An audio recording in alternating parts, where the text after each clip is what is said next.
Olá, tudo bem? E aí, tudo? Quanto Eu, tempo? eu te passei o link e aí eu não entrei na sala e talvez pudesse entrar e eu percebi que não tinha entrado. Detalhe.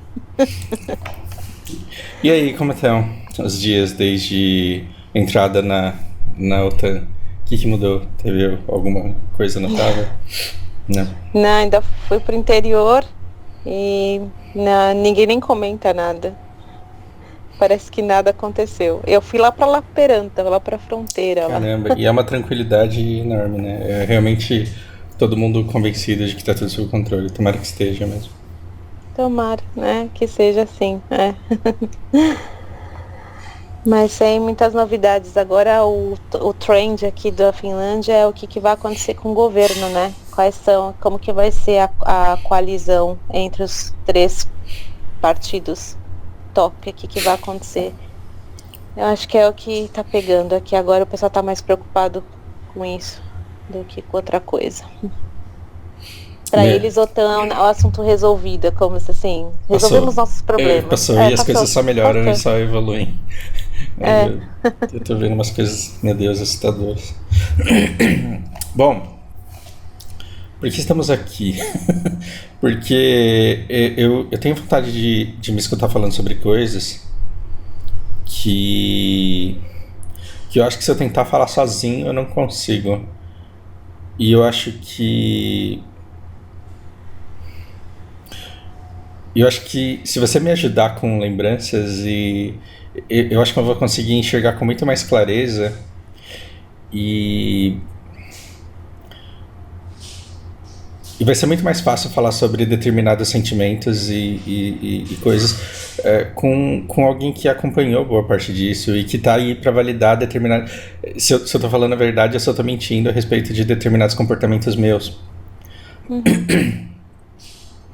Lembra a nossa conversa sobre vida corporativa e o nosso último papo em que eu falo que na verdade você estava lá numa empresa com um bando de inseguro e o medo de todo mundo era o que estava fazendo todo mundo fazer cara feia para você e te tratar de determinada forma.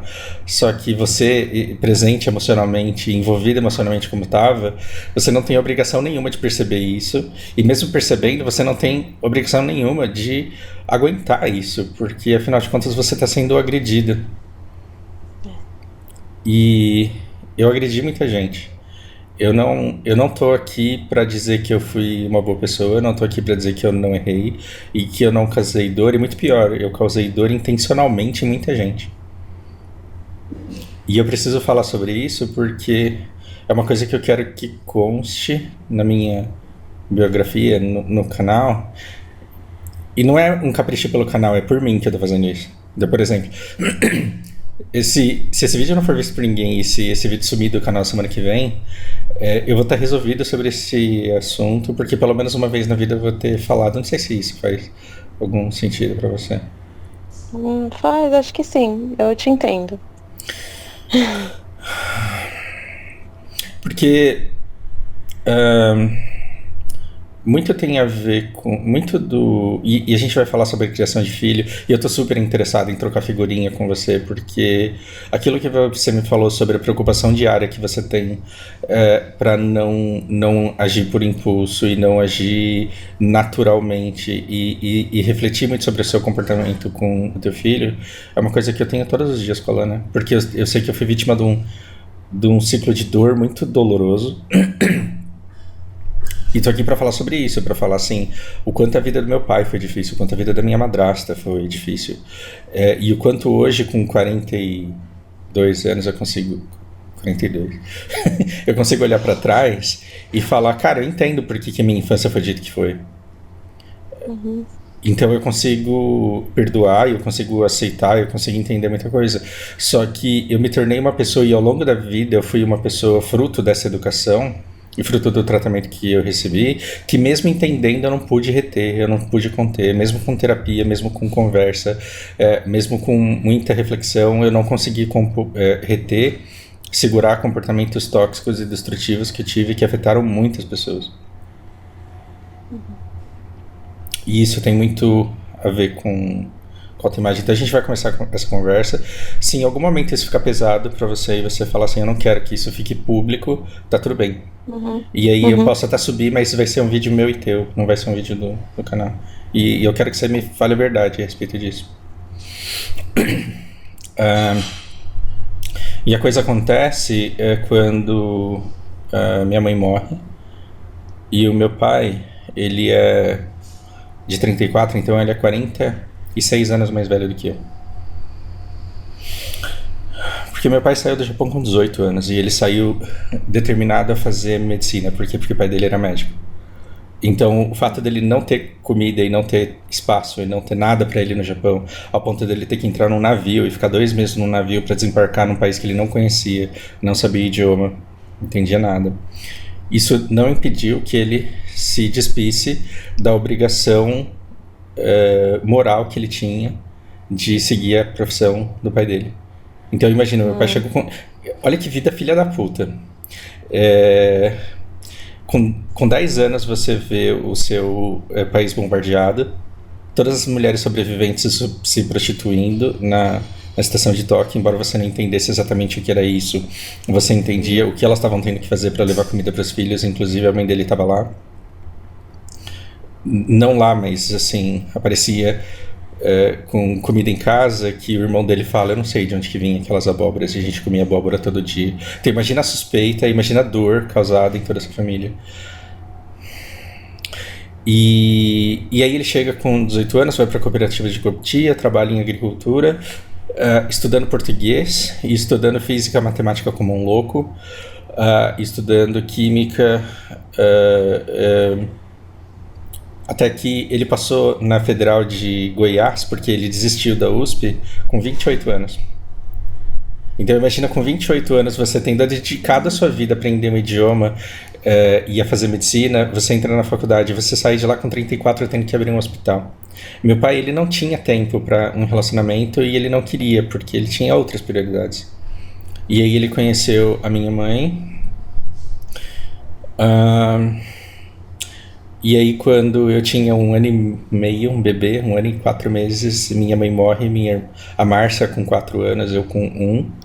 E na época ele tinha um hospital e uma clínica. Sendo que um hospital era em Taboão da Serra, perto de onde a gente morava, lá no Butantã, só que muito pra lá. E a outra clínica no Parque Estoril, em São Bernardo, meio caminho da praia. Eram muito distantes entre eles. E aí meu pai não sabia o que fazer. E ele, convenientemente, encontrou uma saída para o problema dele, que foi uma auxiliar de enfermagem, uma ajudante de enfermagem da clínica. E a minha madrasta na época tinha 20 anos. Meu pai com 46 anos.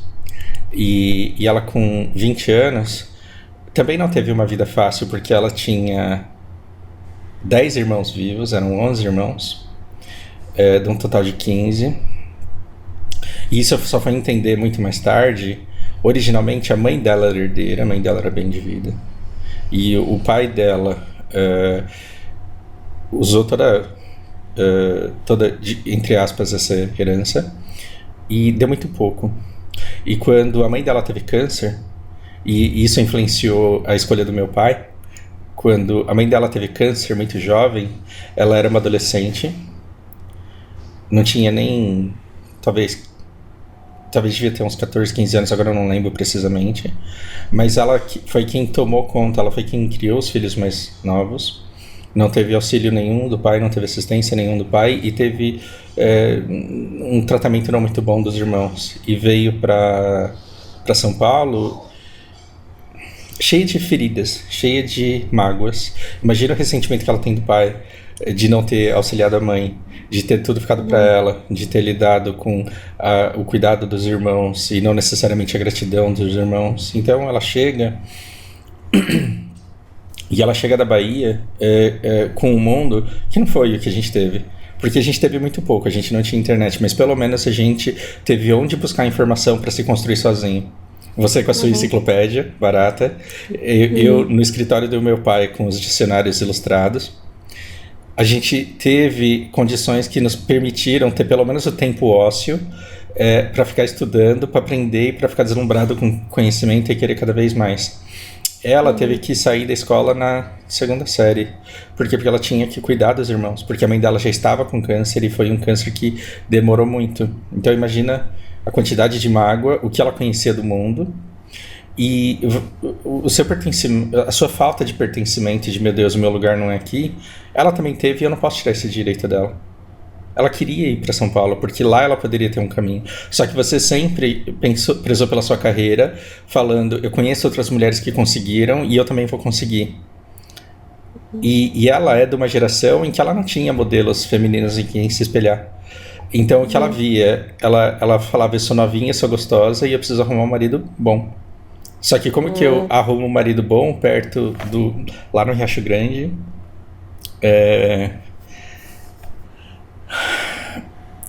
Onde a única coisa grande que tinha lá era a clínica do meu pai, porque tirando isso é só o subúrbio do subúrbio, onde as pessoas viviam de agricultura ali e a formação de algumas favelas.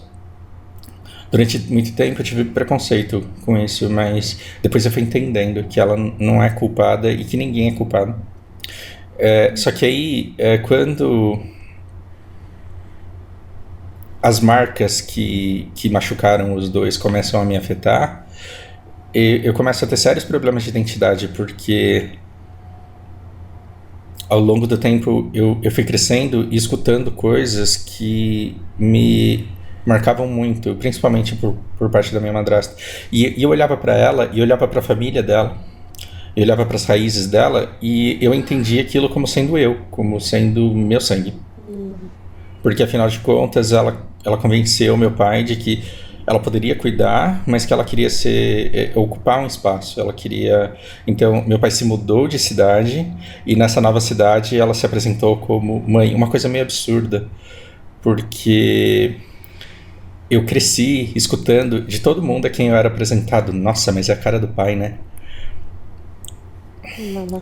E é por isso que eu dou muita risada quando alguém vê a Lana toda loirinha, toda branquinha, e olha pra mim e fica sem graça e fala, nossa, ela parece com você. Eu dou muita risada com ele.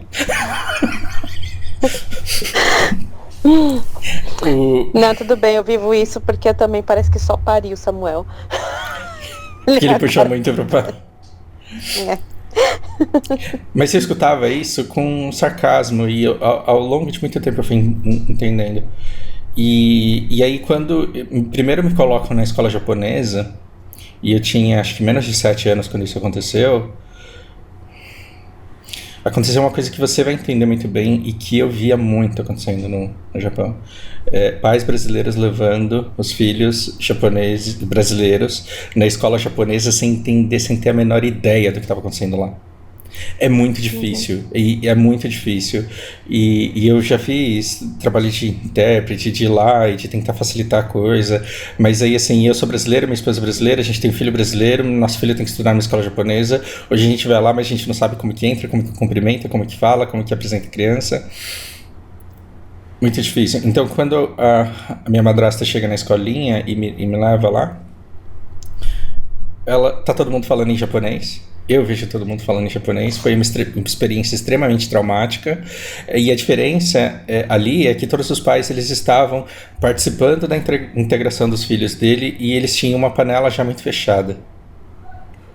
E agora quem acompanha o conteúdo que eu faço talvez entenda porque eu falo, eu não me sinto japonês. E eu não me sinto japonês, não é porque eu me identifico com a minha madrasta e não é porque eu vejo ela como minha mãe, mas é porque eu nunca me senti confortável num lugar onde eu era naturalmente excluído. E foi uma coisa muito complicada ao ponto de, no dia em que eu falei, não, eu vou conquistar esse lugar, eu vou aprender esse idioma, eu vou aprender essa cultura e eu vou me sentir pertencente, eu cheguei nesse ponto e falei, não, mas na verdade eu sou muito melhor do que isso não me interessa. Então foi muita coisa, foi muita dor, foi muita mágoa que me levou a isso.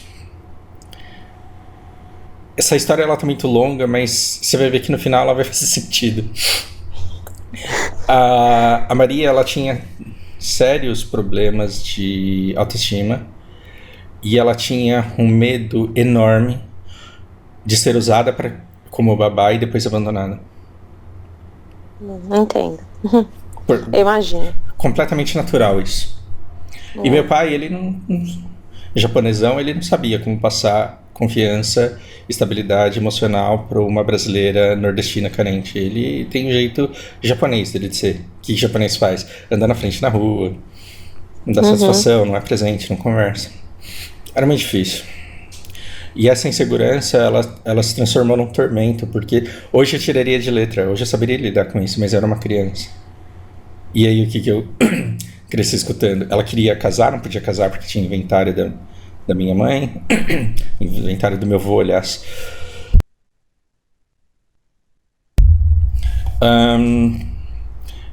A lei da estabilidade, ela só veio muito tempo depois. Não existia isso quando eu era criança. Não existia isso de união estável. Não existia. Não, é. Ou você é casado ou você não tem direito a absolutamente nada.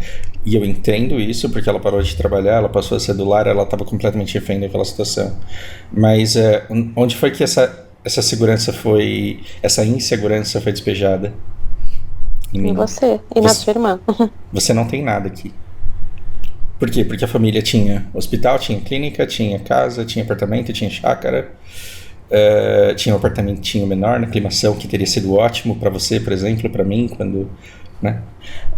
Você não tem nada aqui. Você mora aqui de favor. E quando você tiver idade, você vai para um colégio interno que é para não dar trabalho. Você só dá trabalho, você só trabalha. E essa insegurança, ela também fez com que eu não fosse permitido ter contato com meu pai. E eu era muito afastado da minha irmã. Ao ponto de eu não conhecer a voz do meu pai até os 8 anos, mais ou menos. Ele tá tudo bem com isso. E demorou muito tempo para eu aceitar que para ele tava bom. E isso aqui que é resultado de uma série de traumas que ele também tem. Porque meu pai, para ele sobreviver como criança, para você ver uma bomba atômica caindo numa cidade vizinha, para você conhecer pessoas com nariz derretido, orelha derretida, para você viver o que o meu pai viveu, ele teve que se proteger, e eu entendo. Uma coisa que a minha irmã também teve, em decorrência do tratamento que ela teve da minha madrasta, de estou fora do meu corpo, não estou passando por isso, não estou vivendo isso. Então meu pai, quando ele era confrontado com uma situação que ele não podia fugir, ele simplesmente se desconectava dessa situação, como se ela simplesmente não existisse. É a proteção. É uma proteção. E hoje eu entendo, mas eu tive que aprender muito, eu tive que ler muitas biografias, eu tive que ler muitas histórias de guerra, eu tive que ver muitos relatos de sobrevivência de guerra para entender o meu pai depois dos 30 anos, depois que eu já tinha 30 anos. E aí eu entendi por que quando a minha irmã surtou com esquizofrenia, meu pai sempre se comportou como se nada, absolutamente nada estivesse acontecendo. Ele falava, ela vai arrumar emprego, ela vai conseguir casar. Ele chamava uns caras pra fazer miai pra minha irmã e não falava que ela era esquizofrênica. E tinha que sair eu da minha casa e ir lá quase bater nele e falar, não, isso não pode, isso não é certo. E de deixar a minha irmã andando, ambulando pelo Japão sozinha. Por quê? Porque ela vai ter que conseguir sobreviver sozinha. Isso durante muito tempo me separou e demorou muito tempo para entender a cabeça do meu pai. E aí quando eu tentei me pacificar com ele, porque eu tinha entendido todas as dores e tudo que ele tinha passado, aí ele já estava com Alzheimer. Na época em que eu falei para você, e na época que eu apaguei, assim, né, como que eu entrei numa depressão profunda, eu ligava pro meu pai todo dia e eu ficava tentando encontrar aquelas brechas. Eu ficava tentando encontrar aquelas brechas de lucidez. Você já viu o paciente com Alzheimer? Ele brisa o tempo inteiro, mas de vez em quando ele volta. E eu ficava conversando com ele, eu ficava deixando ele falar durante muito tempo, e eu buscava lá, deixa eu ver o que tá acontecendo aqui, peraí. Ok.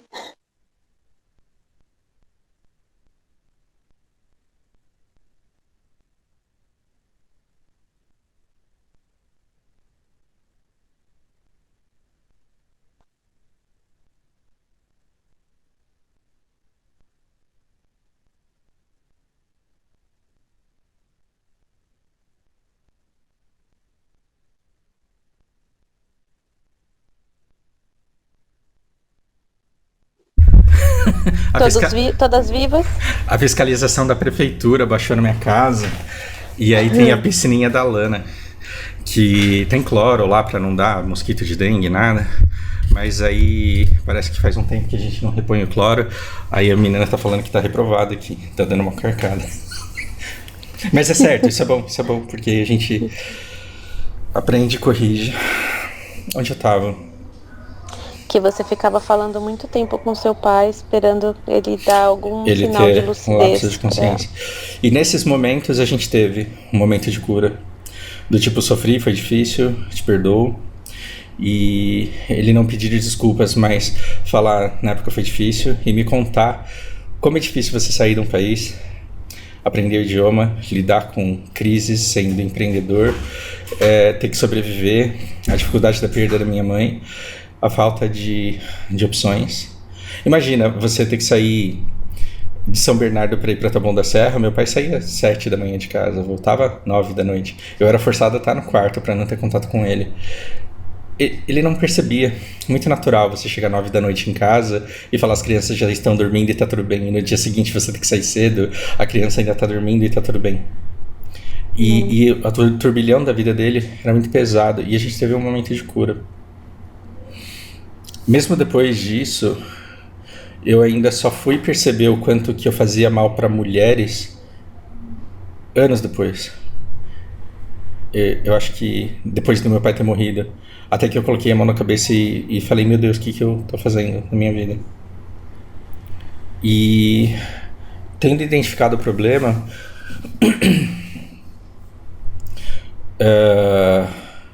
claro, eu mudei imediatamente, mas não apagou muita coisa do que eu fiz. E hoje eu entendo por que eu tratei as pessoas da maneira que eu tratei. E muito tem a ver com, depois do inventário do meu avô ter saído, do quanto meu pai sofreu uma pressão enorme para que o casamento saísse logo, para que a venda de todos os imóveis acontecesse, para que aquela casa no bairro residencial lá do ABC fosse comprada no nome dela, em parte no nome dela. Eu e a minha irmã fomos espoliados, e eu tô bem com isso, porque afinal de contas meu pai estava vivo, não é como se eu estivesse brigando por uma herança, foi uma escolha dele. O dinheiro era dele, e ele tinha todo o direito de distribuir isso do jeito que ele quisesse. Mas eu sempre... é por isso que hoje eu faço conteúdo para tentar resgatar Red Pill. Esses incel. Por que eu tento resgatar Red Pill e incel? Porque eu já odiei mulheres. E eu odiei mulheres por quê? Porque eu me sentia impotente contra aquela que controlou e definiu o destino da minha família. E principalmente por não entender esquizofrenia da maneira que eu entendo hoje, eu culpava muito a nossa infância e todo o sofrimento que a gente teve durante a infância pelo surto da minha irmã e pelos fantasmas que ela carrega hoje.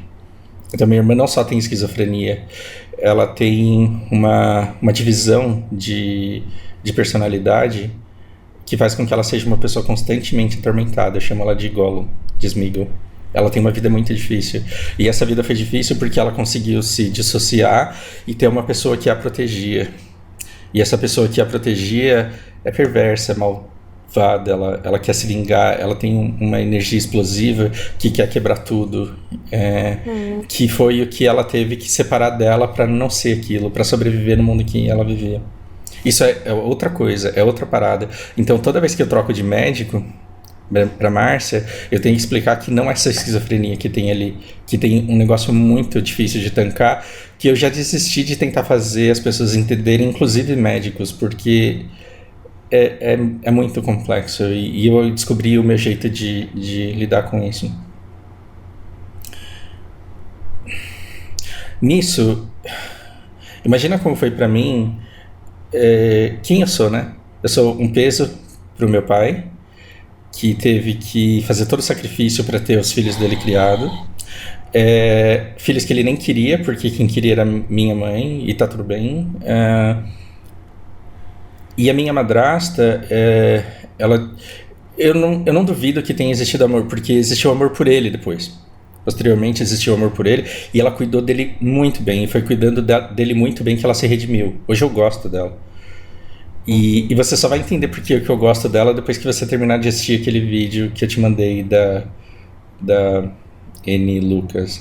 Anneke Lucas. Eu comecei a assistir, comecei a assistir, mas eu preciso de um tempo porque eu tô meio fragilizada agora. Não tem pressa. Assisti uns 30 minutos e falei, acho que eu já sei onde isso vai dar, eu não vou conseguir. E aí...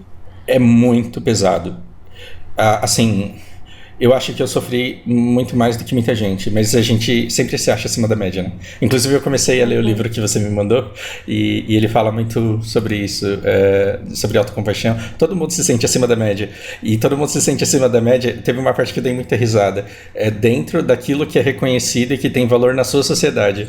Ou seja, o americano, ele é usado acima da média. Ele é arriscado acima da média. E o japonês, ele é modesto e humilde acima da média. Ele se acha colaborativo acima da média. Ou seja, a gente se acha acima da média dentro daquilo que pra gente é bom. Sim. Eu não... Quando eu digo que eu acho que eu sofri acima da média, é porque... De fato eu sofri bastante, mas ainda me sobrou um caminho para eu conseguir me recuperar, me construir, e eu ainda fui dado opções às quais eu consegui me agarrar. E a minha irmã, que deveria ter sido um grande atraso, ela foi um grande estímulo, porque eu falei, eu não posso ser responsável. Por mim, eu me autodestruiria. Por mim, eu me autodestruiria. Mas eu sei que a minha irmã não vai ter ninguém para cuidar dela. Então, pela minha irmã, eu preciso não só conseguir sobreviver, que é o que todo mundo tenta nesse mundo, mas eu preciso sobreviver com folga, porque eu preciso cuidar da minha irmã. E eu acho que se eu não tivesse esse estímulo, essa preocupação que ficou na minha cabeça desde a adolescência, eu não teria a vida confortável que eu tenho hoje. Porque eu estaria brigando para conseguir sobreviver num emprego, porque muito provavelmente eu teria seguido o caminho tradicional de vou fazer uma faculdade, vou arrumar um trampo e eu quero estabilidade, eu vou passar num concurso. E nem concursado tá vivendo com tranquilidade hoje em dia. Não estou dizendo que eu esteja completamente salvo, não é isso. É que eu tenho uma situação de conforto que me permite ver a Lana crescendo, por exemplo. Porque entre uma aula e outra eu vou lá, corro, dou um abraço, vejo o que ela tá fazendo, converso com ela. Isso para mim não tem preço. Conheço tanta gente que tem dinheiro que eu sei que a riqueza de verdade ela não tá na grana, tá nessas coisas que a gente dá muito valor. Tá em eu terminar uma aula porque meu aluno precisou sair 5 minutos mais cedo e eu ter tempo de ir lá e ficar brincando com ela. Até o ponto que ela vira pra mim e fala tchau, papai, porque ela se enfesa. E aí eu volto correndo pro trabalho feliz que ela não ficou chorando porque queria que eu continuasse. Pelo menos a necessidade dela, da minha presença tá suprida e eu adoro isso. Mas no começo da minha vida, quem eu era? Eu era o caminho para uma coisa melhor. Quem eu era para minha madrasta? Eu era o caminho para a estabilidade financeira que ela buscava. Uhum. E eu escutei em conversas com os parentes dela e com as meninas que ela contratava para ajudar na casa, que era enorme, para limpar. Eu escutei várias coisas que até certo ponto da minha vida diziam que era a mulher, não a minha madrasta, me diziam que era a mulher. E na minha cabeça a mulher era uma pessoa que tinha que priorizar estabilidade, porque a beleza é efêmera. Ela não dizia com essas palavras, claro. Ela tem que priorizar a estabilidade, porque a beleza é efêmera, e ela tem que garantir que ela vai estar com alguém que dê uma vida digna. E de tempos em tempos voltava uma paixão, um grande amor, só que era um cara que não tinha onde cair morto, e que futuro ela teria com essa pessoa. Então durante muito, muito tempo da minha vida eu falei, eu preciso me tornar uma pessoa que tenha grana, e aí eu vejo se eu quero dividir essa grana com a pessoa que me quer por isso. E aí as coisas foram mudando, mas aí, embora eu conseguisse perceber claramente que nem toda mulher só quer dinheiro e só pensa em dinheiro, porque isso é muito fácil de identificar, basta você prestar atenção. Por outro lado, eu não conseguia tirar da cabeça que tem sempre alguma coisa que é desejável e do mesmo jeito que eu era um meio para a estabilidade, que eu era para um meio para ela poder ser a esposa do médico, que eu era um meio para ela poder ter a casa que ela queria com a mobília que ela queria, eu sentia que todas as pessoas que se aproximavam de mim, elas me usavam de um meio para alguma outra coisa. Por quê? Porque quando eu chegava na clínica do meu pai, ou quando eu chegava entre os primos, sobrinhos dela, eu percebia que eu sentia um tratamento diferente. um respeito, uma admiração. O fato de eu ser bom simplesmente por ser quem eu era. Eu era o filho do dono da clínica. Eu era o filho do médico. Então, sabe esse privilégio que você foi percebendo, que você foi subindo, e aí você entrou na USP e você viu pessoas que passaram no vestibular, mas tinham um tratamento totalmente diferente, e aí você falava, esse mundo é injusto, eu tava na outra ponta. Só que ao invés de eu me sentir merecedor de tudo aquilo, e ao invés de eu virar um almofadinha nojento, como crianças mimadas geralmente viram adultos mimados, eu falava, por que essa pessoa tá me tratando tão bem? É porque ela quer agradar o meu pai, ela quer estabilidade, ela quer promoção, ela quer uma oportunidade. Então, as primeiras meninas que se interessaram por mim, naquele ambiente de... Ele é o filho do doutor, que é o dono da clínica, eu falava, o que ela quer? Ela quer casar para ser o filho do herdeiro da clínica. E como em casa eu era invisível, porque basicamente eu apanhava quando fazia alguma coisa fora das regras, apanhava quando quebrava alguma coisa, quando derrubava algum copo, apanhava quando ela estava nervosa por algum outro motivo, e às vezes eu apanhava e não sabia o porquê. E a minha irmã, ela sofreu muito mais, porque como ela era maior, ela apanhava mais pesado. Desculpa te expor a isso, mas então no momento em que eu não estava apanhando, eu era o peso do tipo, você precisa ter idade para ir para um colégio interno porque você dá muito trabalho, você não tem nada aqui. Então por que eu saí de casa com 16 anos e não voltei nunca mais? Porque eu nunca achei que eu tivesse um lugar para ficar, e na verdade desde os 12 anos eu já passava o dia fora de casa. Então, eu estudava tarde, mas eu saía de casa cedo e eu dizia que eu ia para a biblioteca. E às vezes eu ia para a biblioteca, mas na maioria das vezes eu ficava na rua. Então eu lembro de você falar que tinha uma agenda cheia, era esporte, era assim, era agenda do presidente. Então, quando a gente e aí se você conheceu, fala... você tinha o quê? 14 anos? E aí com 14 anos você fala assim, nossa, que vida maravilhosa que você leva, porque é a vida que eu sonho em ter. Mas aí na época eu fazia inglês, eu fazia academia, eu fazia karatê, eu pedalava, estudava. E por quê? Porque eu não queria ficar em casa, porque eu não suportava a ideia de estar em casa. E em casa eu era invisível.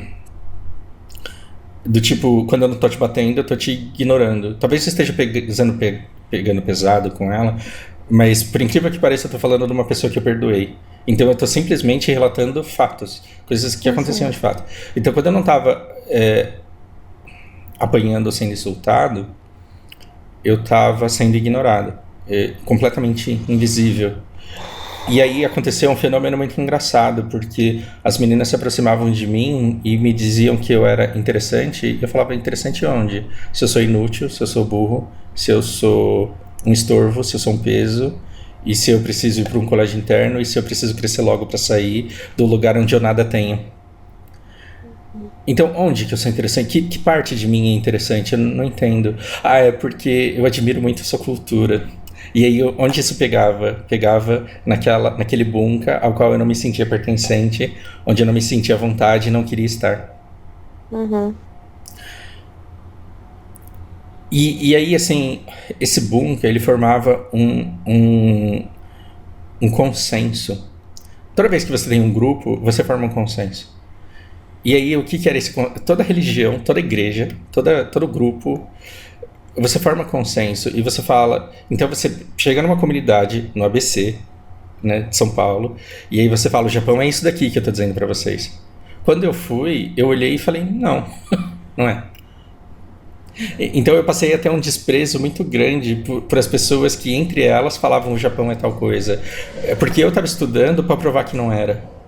Então eu tava pegando essa visão e eu falava, eu preciso ter uma visão além disso, e eu preciso provar que não é bem assim, e de fato como eu provei. Mas quando eu chego e digo na igreja que Jesus é filho de José, eu sou herege, eu preciso ser exorcizado. Então quando eu chego no bunker e falo, o Japão não é bem assim do que vocês enxergam, ninguém tá interessado em me ouvir também. Por quê? Porque mais importante do que a verdade é o consenso, é o conforto daquela informação que existe.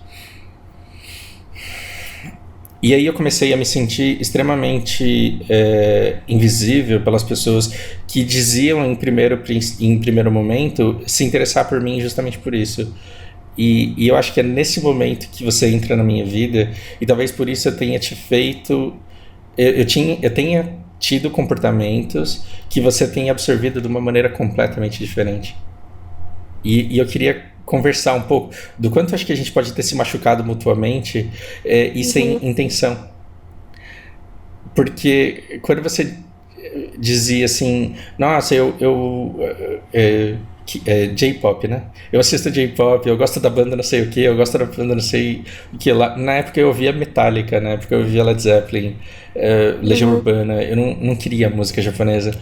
E durante muito tempo eu me senti invisível e em determinado momento eu comecei a usar isso a meu favor de propósito. E aí entra uma fase muito iníqua da minha vida. Porque eu usei isso aqui, não só no Brasil, como no Japão também. Então, aqui eu era o cara japonês, já morei no Japão, conheço tudo lá, voltei, vi como que é, eu tenho histórias para contar, contava histórias que deixava todo mundo deslumbrado. Por isso que hoje eu tenho nojo. E você nojo. sempre foi muito eloquente desde muito cedo. Desde muito cedo. Até por conta da educação que a gente teve religiosa, que também exigia isso. Ele exigia eloquência, ele exigia cara de pau, exigia que você conseguisse lidar com pessoas. E falasse coisas que você nem acreditava. E no meu caso, eu lia muito. Então, e lia muito por causa da minha solidão. Eu não lia muito porque, nossa, como eu gosto de ser intelectual. Eu estava na biblioteca com inveja das crianças que estavam brincando juntas. Mas eu não me sentia merecedor de estar com as crianças que brincavam juntas, porque eu não era introduzido nesses ciclos. Eu era largado nesses ciclos e eu não tinha energia para abrir espaços e criar conexões com as pessoas. E aí entra uma brisa muito doida e eu acho que eu cheguei muito na beira ali da esquizofrenia. Eu cheguei muito na beira de realmente surtar e não poder voltar mais. Porque através dos livros, das histórias que eu lia, eu criava realidades paralelas, eu me divertia muito com elas e eu usava o que eu aprendia nessas realidades para interagir com pessoas e funcionava muito bem. Funcionava muito bem, mas era técnica e aí eu olhava para tudo que eu tinha e falava, mas nada disso é de verdade. Você tá vendo que eu sou um adolescente atormentado porque a admiração que você tinha por mim era pelo fato de eu ter olho puxado, sendo que eu não tinha identificação. E a admiração que as pessoas tinham pela eloquência que eu tinha para falar de Deus era resultado de uma técnica de uma pessoa falando coisas em que eu não acreditava. E as minhas histórias de sedução, as minhas histórias que me transformavam numa pessoa popular eram fruto de técnica. Então, quando eu colhi os frutos disso, o que eu era? Um grande impostor. Eu estava mentindo, iludindo, usando as pessoas. E eu não sei explicar até que ponto eu gostava disso. De fazer as pessoas de trouxa. E no fundo eu queria passar para frente uma dor que era muito grande em mim, porque a vida que eu tinha em casa era uma farsa. Então por que eu não posso me beneficiar da criação de outras farsas das quais eu possa tirar proveito? E então no Japão era diferente, né? Porque todo mundo que estava indo para lá era descendente de japonês, então não vai chegar uma pessoa falando assim, nossa, adoro seus olhos puxados. Todo mundo tinha, a princípio. Mas como eu cheguei lá muito cedo, relativamente muito cedo, eu era um cara experiente, do tipo, estou aqui há mais tempo, eu sei falar o idioma, e eu entendo as pessoas, e eu entendo o que elas pensam, e eu tenho lugares legais para apresentar.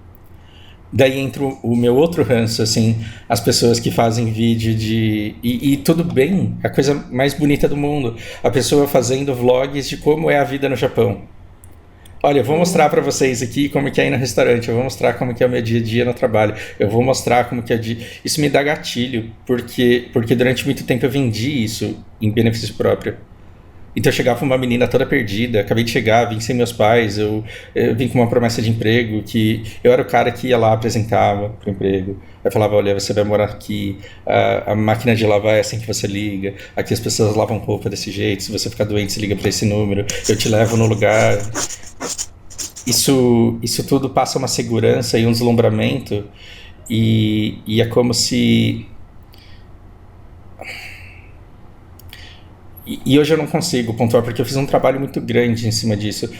E hoje eu não consigo me ver fazendo uso, tirando proveito de qualquer valor simbólico. E chegar à definição de valor simbólico é muito questionável.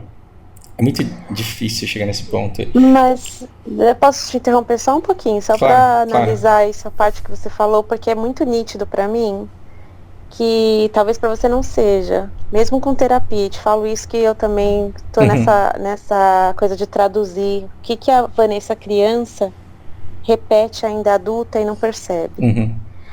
A gente, não só na criação dos nossos filhos, mas na nossa dinâmica mesmo, na nossa vida, a gente vai repetindo a mesma dinâmica, o mesmo mecanismo com a qual a gente foi criado. Sim. Você não estava usando as pessoas com a intenção de usar, você só aprendeu essa referência. Porque era a única maneira que eu sabia usufruir do contato. De relacionar. Era a única forma de relacionar que você conhecia. Sim. Então não era uma maldade intencional, por mais que é claro que na sua essência, como essência, a gente sabe que tem um desconforto. A gente sente a dor. Só que aquela coisa da pessoa da criança que é abusada tanto e depois acaba se apaixonando pela pessoa pelo abusador. Por quê? Porque aquilo se torna uma referência. Aquilo é amor. É como o muito típico da educação, né? Que é assim, como os pais que batem, né? E falam, e ainda falam, mas se eu não der se eu dou uma palmada, igual ele fala na Bíblia, né? Usar vara para disciplinar, não sei o quê, que você ama seu filho. Mas imagina a cabeça da criança, né? Me bate e me ama. Essas duas coisas vão se conectando durante a vida inteira dessa criança. Sim. Ela me bate, mas ela me ama. Então, bater e amor é a mesma coisa. E aí é um homem que vira um adulto que ou bate, ou é aquele homem covarde, né? Covarde no outro sentido, do tipo submisso ou perdido. Ou é uma mulher que se submete a malandro e que vai adorar, e vai sempre procurar um malandro. E vai sempre preferir. Porque é o que ela tem de base de relacionamento. Amor é bater. Então amor e bater andam juntos. Então você tá certa, porque era o causar sofrimento. Porque na minha adolescência eu fiz da vida da Maria um inferno. Ela pirou ao ponto de abandonar todas as comunidades que ela frequentava e de mudar de país e feliz para começar tudo de novo. Causei dor. Não sei dizer se eu me arrependo. Agora, a partir daí, eu causei dor intencionalmente a muita gente. Principalmente as pessoas que menos mereciam, porque quando eu penso em Juliana, Paloma, Patrícia, meio otário da minha parte ficar falando nomes aqui, mas quando eu penso em determinadas pessoas, a gente nunca namorou, mas o sentimento que você me mostrava, eu não conseguia invalidar com esse interesse imediato. Ou seja, ela não quer a minha grana, ela não quer casar comigo, ela não quer extrair alguma coisa que eu tenha. E isso é fácil de entender. Então tá errado. E as pessoas que me davam todos os motivos para eu entender que eu era amado de fato foram as que mais sofreram. Por quê? Porque a única coisa que eu sabia era ficar tentando provar que aquilo não era de verdade. Então eu não fazia sacanagem com você, mas eu mostrava para você a versão mais escrota de mim. Então quando eu pegava alguém, eu fazia questão de ir lá e te contar. Não sei se você lembra, mas quando eu pegava, explorava, machucava, eu fazia questão de te contar, olha, conheci uma menina, peguei, deixei de atender telefone, porque não é possível que essa pessoa ela goste de mim de uma maneira que sobreviva a esse tipo de comportamento. Eu posso te dizer que assim, então, vai ser difícil falar isso sem falar quem era a Vanessa naquela época também, né? Porque o fato teve várias coisas, né, na minha infância também, de uma criança que era invisível porque a família tinha tantos problemas e todos os problemas eram mais importantes do que olhar para a Vanessa, né? Então, a Vanessa já entendeu inclusive com todas as ameaças e chantagens emocionais, de que se ela não se comportar, que se ela fizer a mesma coisa que a irmã mais velha dela fez, ela tá no ralo. Ou então ela vai levar uma sentença para a vida de que a mãe dela morreu de ataque de coração, de desgosto, porque ela fez a mesma coisa que a irmã dela. Uhum. Então, eu virei adulta muito, muito cedo. Com 5 anos de idade, eu já sabia o que a Vanessa tinha que ser. A Vanessa já estava tudo predeterminado. A Vanessa tinha que ser a melhor filha, obediente, passar na escola, ser educada, não pode falar, não tem direito de falar. Para que falar? Se você falar, você tem que falar alguma coisa que eu te falei para falar, né? Como todas aquelas decorebas que a gente tinha para fazer os discursos no salão, etc e tal. A Vanessa era o orgulho da família, que com 4 anos e meio eu podia ler. Como assim, gente? Uma criança de 4 anos e meio ler a Bíblia ainda, né? E então, assim, eu era abafada de todas as maneiras, né? E não é à toa que a forma que a minha depressão se manifestou foi através de uma falta de ar, um nó na garganta. Eu não conseguia respirar. Eu tinha taquicardia, eu sentia taquicardia de não conseguir respirar, uma asfixia eterna. Era essa a manifestação da minha depressão depois de adolescente, porque a Vanessa realmente não podia se expressar. A Vanessa tinha que ser aquilo que foi moldado para ela. Se a Vanessa saísse daquele caminho, imagina a culpa que eu ia levar, né? De uma mãe tendo um infarto, de um pai que ia quebrar tudo, ia cair no mundo, enfim. Essa Vanessa que não se sentia nem dessa família, porque eu não me sentia daquela família, tudo era mais importante. Minha irmã era mais importante, os problemas da minha irmã eram mais importantes, os problemas financeiros do meu pai eram mais importantes, o salão do reino era mais importante, o cargo do meu pai como ancião era mais importante, né? A minha mãe era muito mais importante o serviço de pioneira do que me levar na escola, ou assistir uma apresentaçãozinha minha na escola. Eu fazia apresentação porque eu gostava muito, e assim, se não fosse festa junina, se não fosse todas aquelas comemorações que não podiam, né? Minha mãe deixava, ela mandava fazer a roupa, né? E eu me arrumava sozinha. Então eu olhava no vestuário todas as mães lá fazendo trancinha no cabelo das meninas para ficar defrisado, arrumando a fantasia, e eu tentando me arrumar sozinha. E assim, aquilo já era muito ruim para mim. Aquilo já era um não pertencimento crônico, né? De que assim, eu não devia nem estar aqui no palco, né? Quem tá olhando para mim? Ninguém tá olhando para mim. E quando eu tava de fora olhando as meninas no palco, achava lindo, mas quando eu tava lá, era ridículo. Tipo, pra quem que eu tô fazendo isso? Eu mudei de faixa, mas não tem ninguém pra me entregar, eu sei. Exatamente. E aí, o fato de eu, não sei se foi coincidência ou não, né, de eu ter tantos amigos japoneses, eu morava ali na Zona Leste, tinha muito japonês, tinha um Bunkyo ali, tem em São Mateus, acho que ainda tem, e cercada de muitos japoneses, eu via, algumas famílias me chamavam para ir num dokai, às vezes meu pai deixava eu ir no final de semana, e quando eu via aquelas famílias reunidas brincando, meu pai nunca me levou no parquinho para brincar. Eu nunca fui num clube, eu fui entrar numa piscina, sei lá quantos anos eu tinha, já devia ser adolescente. Foi a primeira vez que eu fui pra praia, eu já tinha 16 anos. Eu fui ver o mar pela primeira vez.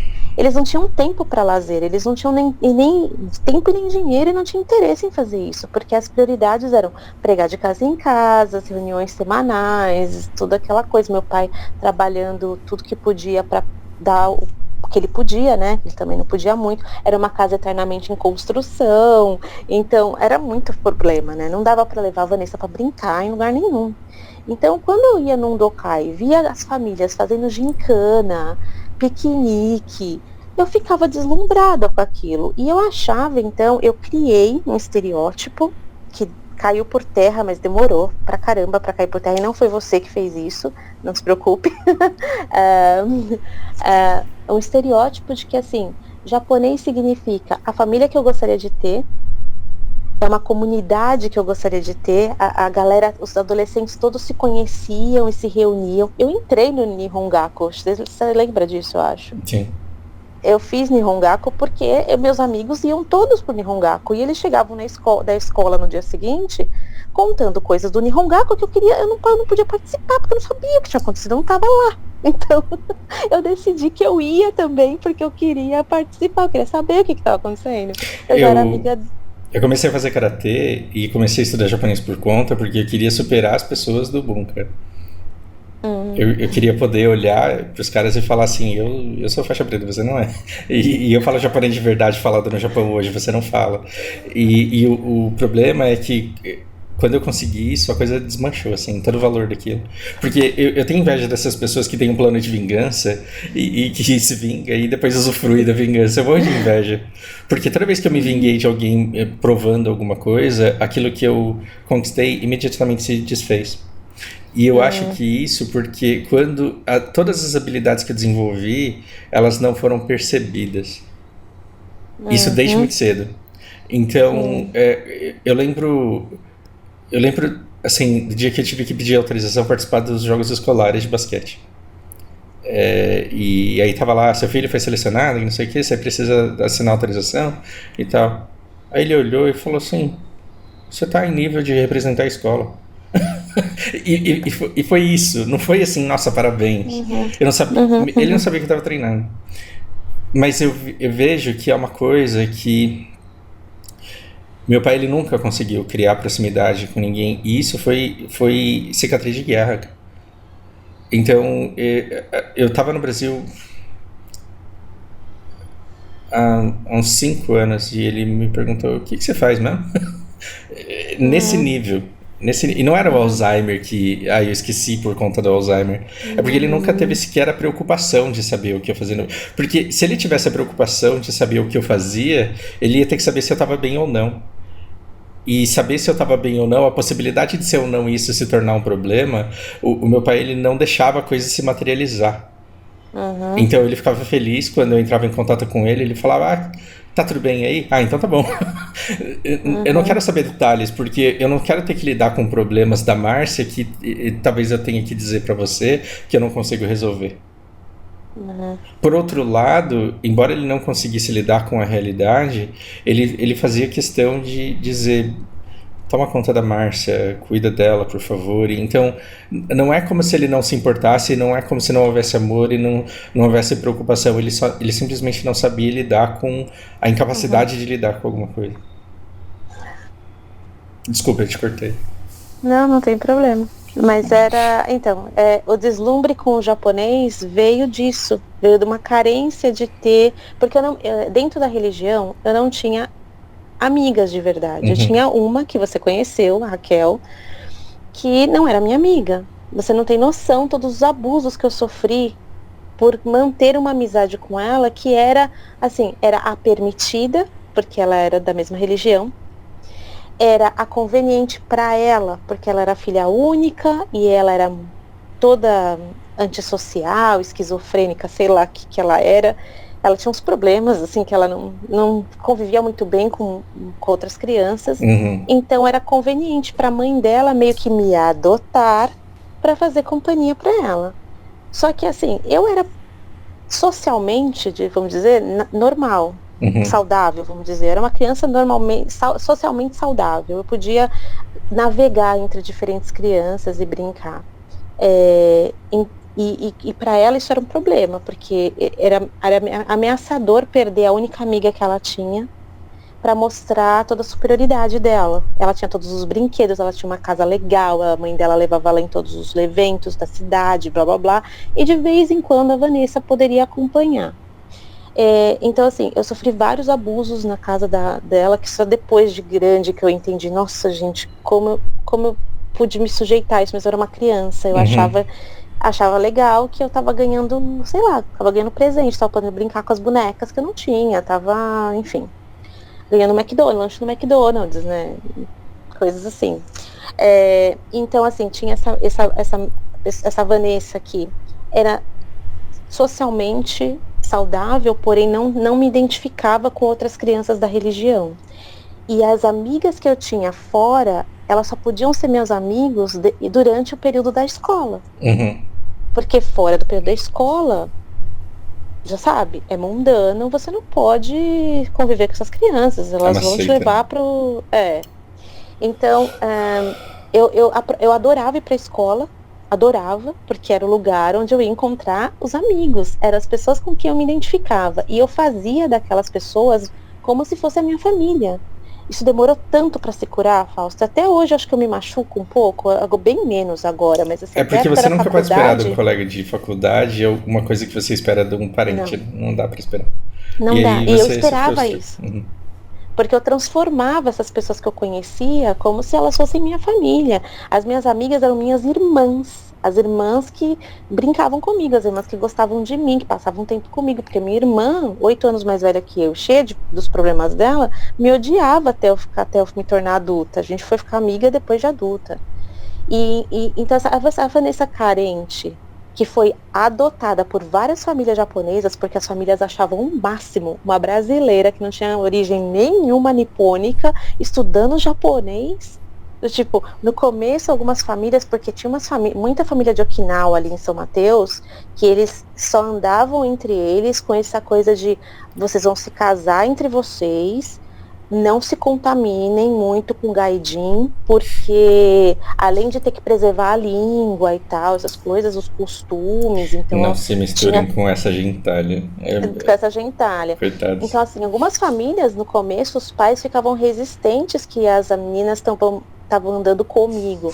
Daí, depois acabou que, assim, até algumas delas entraram no Nihongaku por minha causa, sabe? E daí os pais ficavam, nossa, sério? A Vanessa? Nossa, essa menina é gente boa, gente. Essa menina é diferente. Leva ela aí com a gente para um Dokai, leva ela aí com a gente pro Nippon Club lá que tinha em Arujá, leva ela com a gente aí, porque essa daí tudo bem, sabe? Então acabou que eu me sentia incluída nessa comunidade japonesa, apesar de não ser. É claro que eu sofri vários preconceitos de outros esquisitos, assim, que tinham na comunidade, sempre tem, né, quando você é um grupo muito fechado, mas eram raros, assim, eu me sentia parte daquele grupo. Mas, porém, né, lembrando, eu não podia, no meu tempo livre, conviver com essas pessoas que eu gostava tanto. Quando eu conheci o Fausto dentro daquela organização, era a única pessoa que eu pensei, nossa, agora eu tenho uma chance de ter alguém conectado a mim, seja lá como for, porque naquele momento que eu era adolescente, tinha um deslumbre, é lógico, e assim, eu tive vários amores platônicos, né? Não só dentro da religião, acho que só teve você, mas sim, fora da religião, meu Deus do céu, e foi platônico por muito tempo, demorei para ter um relacionamento que era real, sabe? É porque quando você tem desprezo dentro de casa, você acha que o desprezo do outro é normal. E Sim. aí quando a pessoa te dá razões, te mostra Migalhas e amor, tudo. quando ela te dá amor de verdade, aquilo não te satisfaz, porque não é aquilo que você reconhece como Não. amor. Então você vai buscar Não. uma pessoa que te dê de fato migalhas. Eu também me Exato. interessei por pessoas que... E quando eu olhava pra Elana, Liz, o barato ali era não ter interesse em mim. Uhum. E é uma merda, porque aí você coloca a pessoa como um troféu, e aí você conquista a Sim. pessoa, e a pior coisa do mundo, você ficar... E assim, eu entendo a dor que isso pode ser pra mulher, mas não é como se o homem não sofresse. É horrível você achar que você encontrou a pessoa que você quer, e você ficar por meses tentando pegar, e conquistar, seduzir, transar, e olhar no dia seguinte e falar, eu não consigo ficar perto de você. Uhum. Não é porque eu queria te usar desde o princípio. É porque no momento em que eu te possuí, você se desfez, porque não era o que eu queria. Isso é horrível. Esvazia. Porque é como se... Você já comprou algum sapato que você quis muito? Algum vestido que você quis muito? É exatamente a mesma coisa. O desejo... Esses filósofos marqueteiros aí, eles têm essa coisa, né? O desejo tem duas maneiras de te foder. Não se deixando realizar nunca, ou então quando ele se realiza, porque aí ele se desfaz. Aí aquilo que você queria, ele desmancha na sua mão. Uhum. Então, muitas meninas serviram de amor platônico pra mim até eu conquistá-las. Porque aí depois que eu conquistei e eu via que a menina me conhecia e que gostava de mim, eu falava, não... É claro que eu não falava conscientemente. Eu tô olhando pro Fausto adolescente. Eu falava, não era isso que eu tava buscando. E aí eu deixava essa menina sofrendo e ia buscar outra que me desprezasse. No meu caso era eu vivi num ambiente onde drama era a única forma de viver. Então, não fazia sentido para mim ter um relacionamento correspondido, nem que aquilo fosse uma paixãozinha de adolescente, que aconteceu várias vezes, que às vezes eu nem chegava a ficar com o cara, e aconteceu vários dias, era um sofrimento tão grande, era um drama, ele nunca vai olhar pra mim, ele não gosta de mim, não sei o que, mas tinha que ser drama, porque era a única forma que eu via como viver. A minha vida era o drama de ser pobre, era o drama de ser feia, era o drama de ser muito magra, era o drama de... Era tanto drama, Fausto, você não tem noção, era tanto drama. E outra coisa que hoje eu odeio, né? Eu falo me dá cólera de falar, gente, desliga essa porcaria dessa televisão, porque assim, novela da Globo, aquilo é um veneno. É um veneno. Mas eu acho que essa geração ela tá mais esperta. Ela descobriu o TikTok, agora tá tudo bem. É outro veneno, mas enfim, eu vivia o drama e aquilo precisava se materializar. Então, como que eu me materializava? Eu idealizava tudo. Eu fico até muitos anos, né, tentando decifrar o que era verdade e o que não, e o que era idealizações minhas.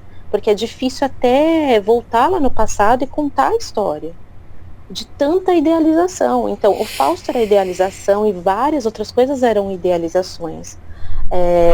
Mas você era conveniente. Era uma idealização conveniente, porque era a única forma que eu poderia ter, além de achava você arrogante, das cartas, a gente escrevia carta, né? A gente escrevia carta, cara. O mundo já foi desse jeito. Será que eu tenho? Porque eu trouxe do Brasil uma sacola de cartas antigas, da época da escola, do colégio. Se bobear, tem uma carta sua, hein? Não, eu tinha, vou olhar. Eu tinha, mas acho que a Mônica tacou fogo em tudo. Eu vou até olhar, mas assim, tinha as cartas, até a carta que você escrevia, a escrita era arrogante. Eu não consegui, pra mim soava. E eu olhava aquilo e falava... naquele momento eu já sentia, nossa, como ele é metido, nossa, que cara arrogante, né? Mas tudo bem, vamos lá ligar, é a única opção que eu tenho, né? Vamos lá ligar, né? Vamos ligar de novo, vamos tentar. E aí né? atendi um moleque arrogante. E assim,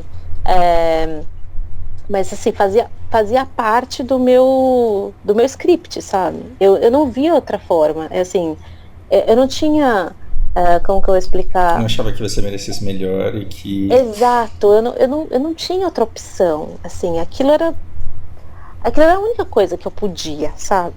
Era a única. E ainda assim eu me lembro que uma vez você me convidou para ir no Shopping ABC, era um mapping, e você ia jogar fliperama com seus amigos. Era num domingo à tarde. E eu fiquei putíssima, porque meu pai falou que eu não ia. E eu falei, mas pô, o que você quer? Claro que eu não falei pô, né? Mas assim, puxa vida, o que o senhor quer? É da mesma religião. É decente, parece. E não vai sozinho. E eu vou poder levar alguém também. Que mais que o senhor quer? Porque se for meus amigos de escola, não pode. Né? Se me chamar pra sair à noite, não pode. Então, assim, eu tô indo no shopping, Map ABC, jogar fliperama, gente. Comer um hambúrguer. Não podia. Eu lembro que eu fiquei, assim, sentada na cozinha, sabe, criança falando, mas eu quero ir, mas eu quero. Eu fiquei uma tarde inteira, eu acho, reclamando. Já tinha passado a hora. E assim, eu não fui. A gente foi depois, minha mãe foi junto. Acho que eu não sei se você se lembra disso. Cara, eu lembro. Eu lembro que eu, tipo, com você lá, eu fiz você ficar vendo jogar Mortal Kombat naquelas máquinas lá. Você fica olhando eu jogar o negócio. O que faz parte habilidade nenhuma. O que faz parte de tudo isso, porque essa arrogância era é isso que você quer, toma. Então eu sou isso aí, eu faço isso, faço aquilo, faço não sei o que lá e olha como mesmo te tratando mal, você tá aqui conversando comigo, e isso só significa que você não faz ideia de quem eu seja. É muito importante para mim hoje e e eu entendo, assim, através de... em algum momento você tem que ir lá e buscar redenção. E ajuda muito quando você tem redenção do outro, né? Ajuda muito quando eu conversei com a Juliana, por exemplo. E falar, a gente participou de um processo de educação e de formação do outro. E essas dores, elas... Eu escutei uma pessoa esses dias que ela fala justamente sobre a importância da dor e do sofrimento. E casa muito com um ditado que eu escutei uma vez, que é: se você ama seu filho, deixa sofrer, em japonês, assim. Que você não vai estar do lado do seu filho para cuidar dele para sempre, então deixa um sofrimento assistido, porque vai ser como a vida dele será. É engraçado como descendentes de escravos, eles apanhavam em casa para aprender a ser gente, para aprender a aguentar. É horrível. Mas fala muito sobre essa dor, e essa dor, esse sofrimento, ele, primeiro, é inevitável, de algum jeito você vai sofrer na vida, mas que tem determinadas dores que elas têm utilidade, e eu acho que as dores que a gente se causou, elas tiveram uma utilidade muito grande. Sim, no sentido de não tinha como ser diferente, eu acho. Porque assim, você foi talvez o primeiro das minhas experiências de paixão platônica, idealização, eu fui repetindo o ciclo várias vezes até cair a ficha. Então, assim, não tinha como ser diferente, entende? Se não fosse você, seria uma outra pessoa. E como foi depois? Como foi várias vezes, até cair a ficha com 30 e poucos anos já. Que fala, Vanessa, chega, né? Ó, tem alguma coisa aí que precisa arrumar, né, amiga? Mas aí, em algum momento, a gente fala, eu sei... esse caminho todo fez eu aprender muito sobre mim, e agora que eu me conheço, eu sei exatamente o que eu quero, e aí você encontra um relacionamento que ele é tudo menos intenso, né? E quando eu digo intenso, ele é tudo menos turbulento. E em determinada fase da nossa vida, se o relacionamento ele não é turbulento, ele não faz sentido. Por quê? Porque a literatura é sobre conflitos. O cinema e o teatro são sobre conflitos. E a gente nasce em narrativas de herói, a gente não consegue contar a nossa história que não seja por conflito. Então, se você tem um relacionamento em que conflito não acontece, que você tá do lado da pessoa e tá divertido, e você transia bom e depois fica tudo bem, e sai e não briga, essa ausência de conflito ela é muito inquietante. Por isso que as pessoas ficam buscando motivos para brigar. Quando você vê pessoas que brigam naturalmente o tempo inteiro, você dá uma de vô e fala assim, vocês vão acabar casando. E aí chega numa fase da vida em que quando eu conheci a Lari, a gente trocou as nossas histórias e um dia eu conto essa história. Mas aí, assim, no final da primeira conversa, eu já sabia o quanto eu queria... O quanto ela merecia ser cuidada, e o quanto ela é forte, e o quanto ela conseguia sobreviver, e o quanto a minha vida seria boa com ela. E eu vim pela tranquilidade, pela calmaria, e eu consegui, e tô super feliz, assim, sabe? Agora, olhar pro rastro de sangue que eu fui deixando ao longo do tempo é uma coisa muito dolorosa, por mais que eu entenda que a minha versão imatura lá de trás, ela não podia ter feito melhor que isso. Então, quando eu contei minha história, eu queria que você enxergasse que, além de não ter a vítima e o vilão, além disso ser um fato... A gente não tinha outro relacionamento possível. A Vanessa estava ali e se submeteu àquilo porque ela não podia receber melhor, entendeu? E todas as pessoas que passaram por você, elas também estavam naquele nível, entende? Sim. Elas não iam receber melhor, se não era você, ia ser outra pessoa. Porque todas as pessoas que não se submeteram a esse tratamento, elas não ficaram. E quem ficou é porque estava precisando exatamente daquilo. Faz sentido. E eu tenho total consciência disso. É outra coisa que pra mim tá sendo curador, mas é um processo, é lidar com essa criança interior. Essa criança interior, essa Vanessa pequena, ela vive aqui dentro de mim. Ela comanda ainda partes da minha vida. Como ela comandou por muito tempo. E eu acho que é por isso que a gente pode fazer conteúdo muito bom falando sobre a criação dos nossos filhos, porque aí não vai ser uma conversa de lamentação da nossa infância, mas a maneira como a gente tenta educar essas crianças ela vai passar muito conhecimento de quem teve dores extremas. E muita gente se identifica muito com essa dor. Porque assim, eu precisei escutar a história de muita gente para perceber que eu não estava sozinho no mundo. Eu escutei histórias de japoneses que foram filhos de japoneses da idade do meu pai, e as histórias elas são extremamente semelhantes. Do tipo, os pais simplesmente falarem, não, isso não está acontecendo, isso não é uma coisa que eu deva me preocupar, né? Isso não é uma coisa que eu deva resolver. Tem muita coisa que só quem é sobrevivente de guerra ou foi criado por quem é sobrevivente de guerra sabe o que é. E a gente no Brasil, a gente não tem ideia do que isso seja.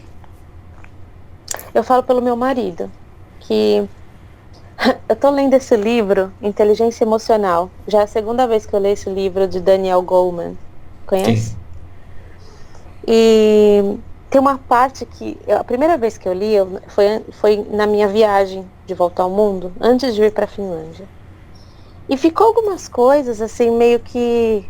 tava lendo nos voos, no avião, tava meio cansado, você dorme meio dormindo, aí você ainda tava lendo em inglês, então não é a mesma fluidez, né? Por mais que a gente domine a língua. E aí, resolvi pegar ele para ler de novo esse ano. Foi em janeiro eu comecei a pegar ele de novo. É que eu tenho a mania, não sei se é bom ou ruim, de ler 2 ou 3 livros ao mesmo tempo. Então parece que eu nunca acabo de ler o livro. Então eu tô lendo esse livro aos poucos, em conjunto com outros 2 livros que eu tô lendo aí. Mas enfim. E tem uma parte desse livro que eu até destaquei, gente. Que quando ele vai explicar como funciona o cérebro, né? Ele vai explicar a função das amígdalas. Que é exatamente a parte responsável pelas suas reações, como você traduz aquilo que acontece com você. Se você vai gritar, se você vai chorar, se você vai tomar uma decisão para o direito ou para a esquerda, é a sua amígdala que influencia nisso, né? E aí, por exemplo, pessoas que têm problemas com epilepsia muito crônica, às vezes o tratamento radical é operar as amígdalas. Amígdala não é que acontece? Tem as 2 amígdalas, porque as 2 têm um formato de castanha, alguma coisa assim, e aí... Tem uma parte do cérebro chamada amígdala. Caramba. Eu tava falando, meu Deus, o que minha garganta teve a ver com isso?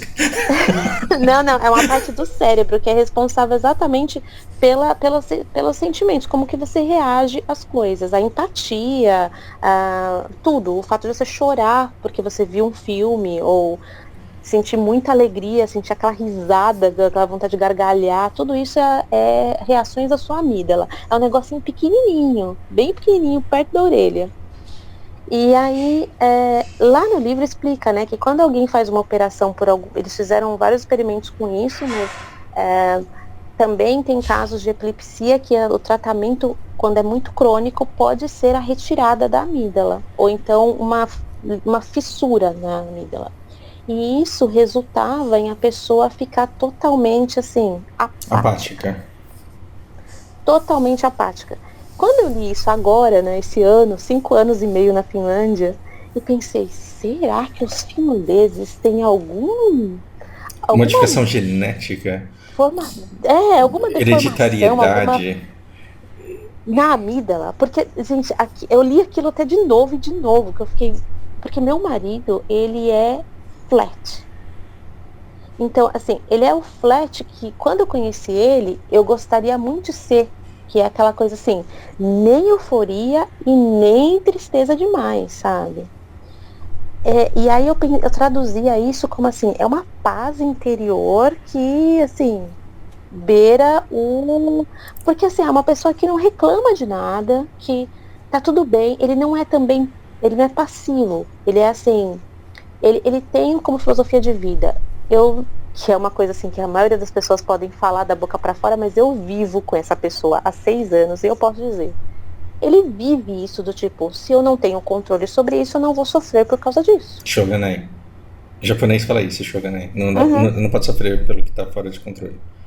Exato. Se eu não posso controlar, se eu não posso mudar, eu não vou sofrer por isso. E ele fala muito, it is what it is, pra mim. E às vezes parece conformismo, mas assim, se você olha para a vida dele, porque como ele foi criado com essa coisa de não poder se expressar, como eu expliquei na última vez que a gente conversou, é difícil traduzir o que ele realmente está sentindo. Então, muitas vezes, para mim, soa conformismo. Mas você olha para a vida dele, tudo que ele conquistou, as coisas que ele fez, até acima da média do que os irmãos dele fez, ou do que pessoas da família dele fizeram, você vai falar, não, ele não é conformado. Mas, ao mesmo tempo, soa um pouco isso, sabe? Mas aí, olhando para o resto da sociedade, você fala, nossa, gente, eles não... Parece que não tem empatia nenhuma, né?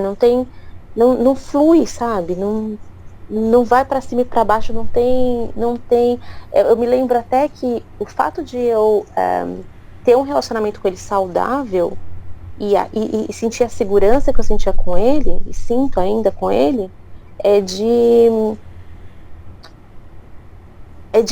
ele ter me feito parar com o drama mesmo.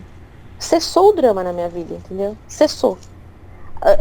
O meu relacionamento com ele não tem esse drama. E não tem esse drama nem pro muito bom, nem pro... tipo, quando eu anunciei que eu tava grávida. Porque assim, a idealização de um brasileiro é tanta que você tem até a trilha sonora quando você imagina algum momento da sua vida. Você tem a trilha sonora do casamento, antes do casamento acontecer. Você tem a trilha sonora do anunciar que o nascimento do seu filho, ou quando nasce, ou quando tá grávida. São rituais que a gente até exagera. E parece que se você não exagera, você não tá curtindo do jeito que tem que curtir. Não tá vivendo aquilo. Não tá vivendo aquilo.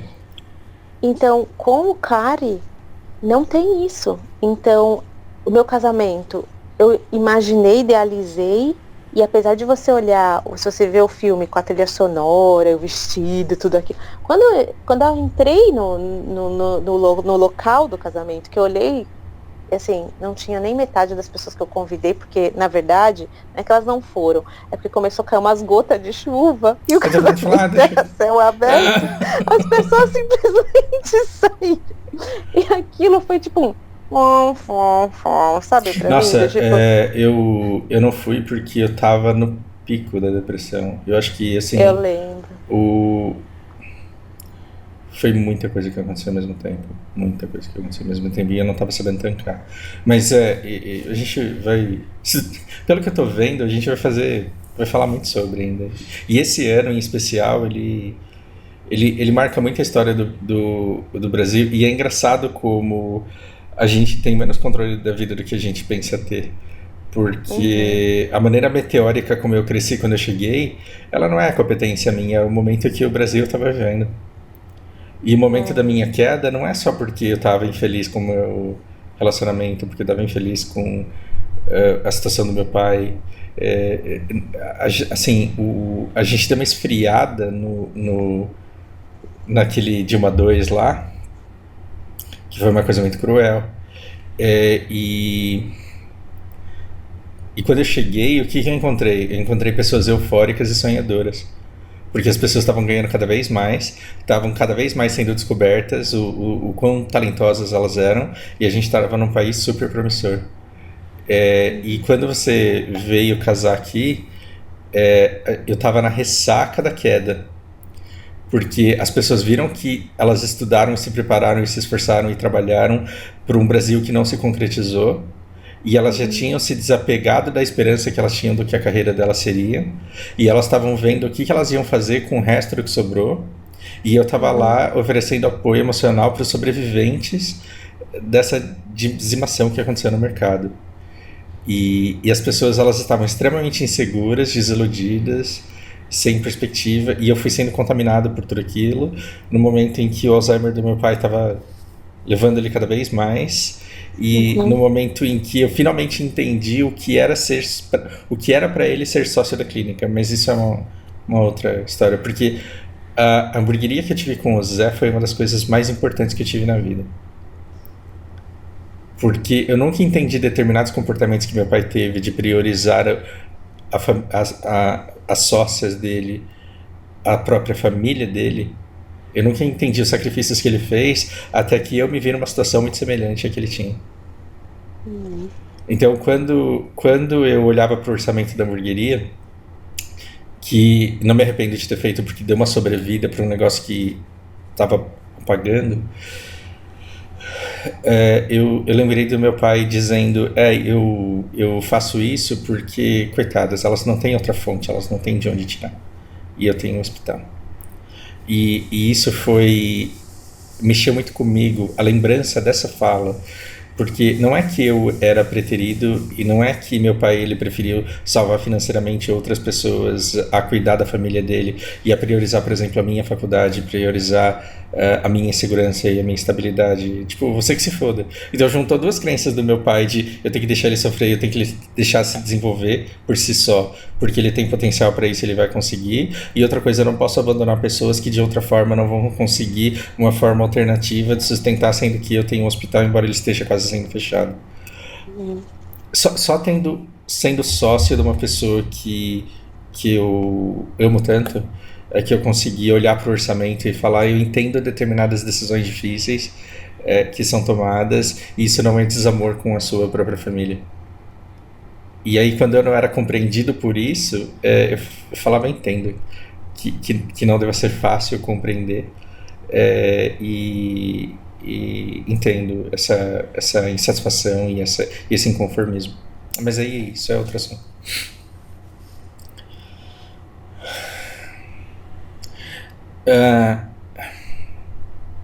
E é engraçado porque eu sou averso a rituais, a todo tipo de ritual, e eu vivo constantemente. No seu casamento eu teria ido, assim como fui da Luciana, por exemplo. E aí muita gente vai falar, então você abre sessões, não é isso? No seu casamento eu teria ido, não foi por falta de condições mesmo, mas eu lido constantemente com pessoas que não entendem o fato de eu não lidar bem com rituais,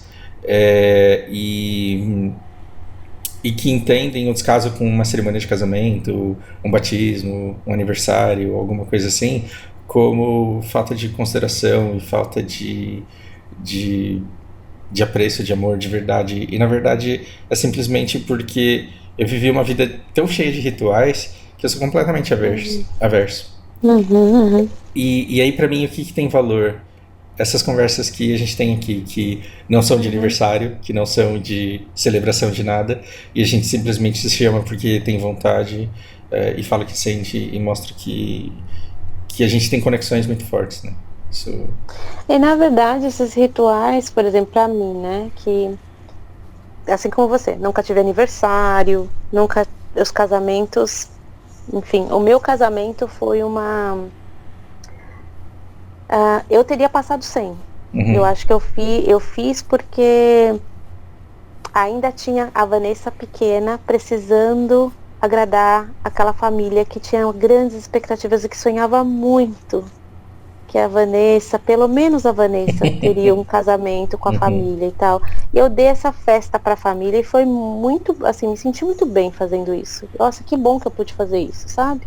Mas a Vanessa, naquele momento, já não precisava mais do casamento. Eu não precisava. O dinheiro que eu gastei com aquele casamento, aliás, eu teria substituído alguns hostels.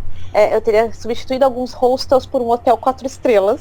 Porque não foi fácil viajar de mochilão quase 4 meses, te falo. Mas enfim, não, são escolhas, mas eu entendi, e ainda assim, ainda mais agora, com esses 5 anos e meio de isolamento, antes disso, na verdade, quando eu voltei de Londres, foi quando eu percebi que, porque assim, na vida adulta, né, quando eu saí de casa, e aí eu decidi comemorar meu aniversário, todo mundo comemorar aniversário. E você sabia como eu comemorava meu aniversário, porque você deve ter passado por algum deles, onde eu bebia muito, e depois queria voltar dirigindo pra casa. Você tentava ser meu salvador. Você é uma bêbada chata pra caralho. Mas todo bêbado então tá tudo bem. E aquilo era uma forma, talvez, de me sentir incluída. Eu vejo fotos da época que eu ia todas as baladas japas e todos os aniversários que eu fazia todo ano e tal. Você na época da USP era muito popular e você não se enxergava como tal, talvez. Não. Olha como a autoimagem é uma merda, né? Porque de vez em quando vem alguém e me joga um monte de elogios por algum vídeo de jogo que eu tenha feito.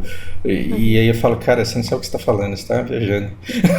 E eu não sei receber elogios, porque, primeiro, eu acho um risco eu acreditar que eu seja alguma grande bosta, porque a gente para de evoluir, né? Mas, segundo, é porque o fato de você ter uma bagagem, um conhecimento a mais, não te torna menos arrombado do que o outro que não sabe.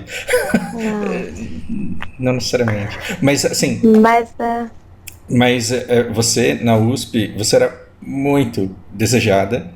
As pessoas gostavam muito de você. E eu não sei se você tem ideia do quanto. Porque quando a gente não se enxerga bem, a gente não consegue achar a perspectiva do outro.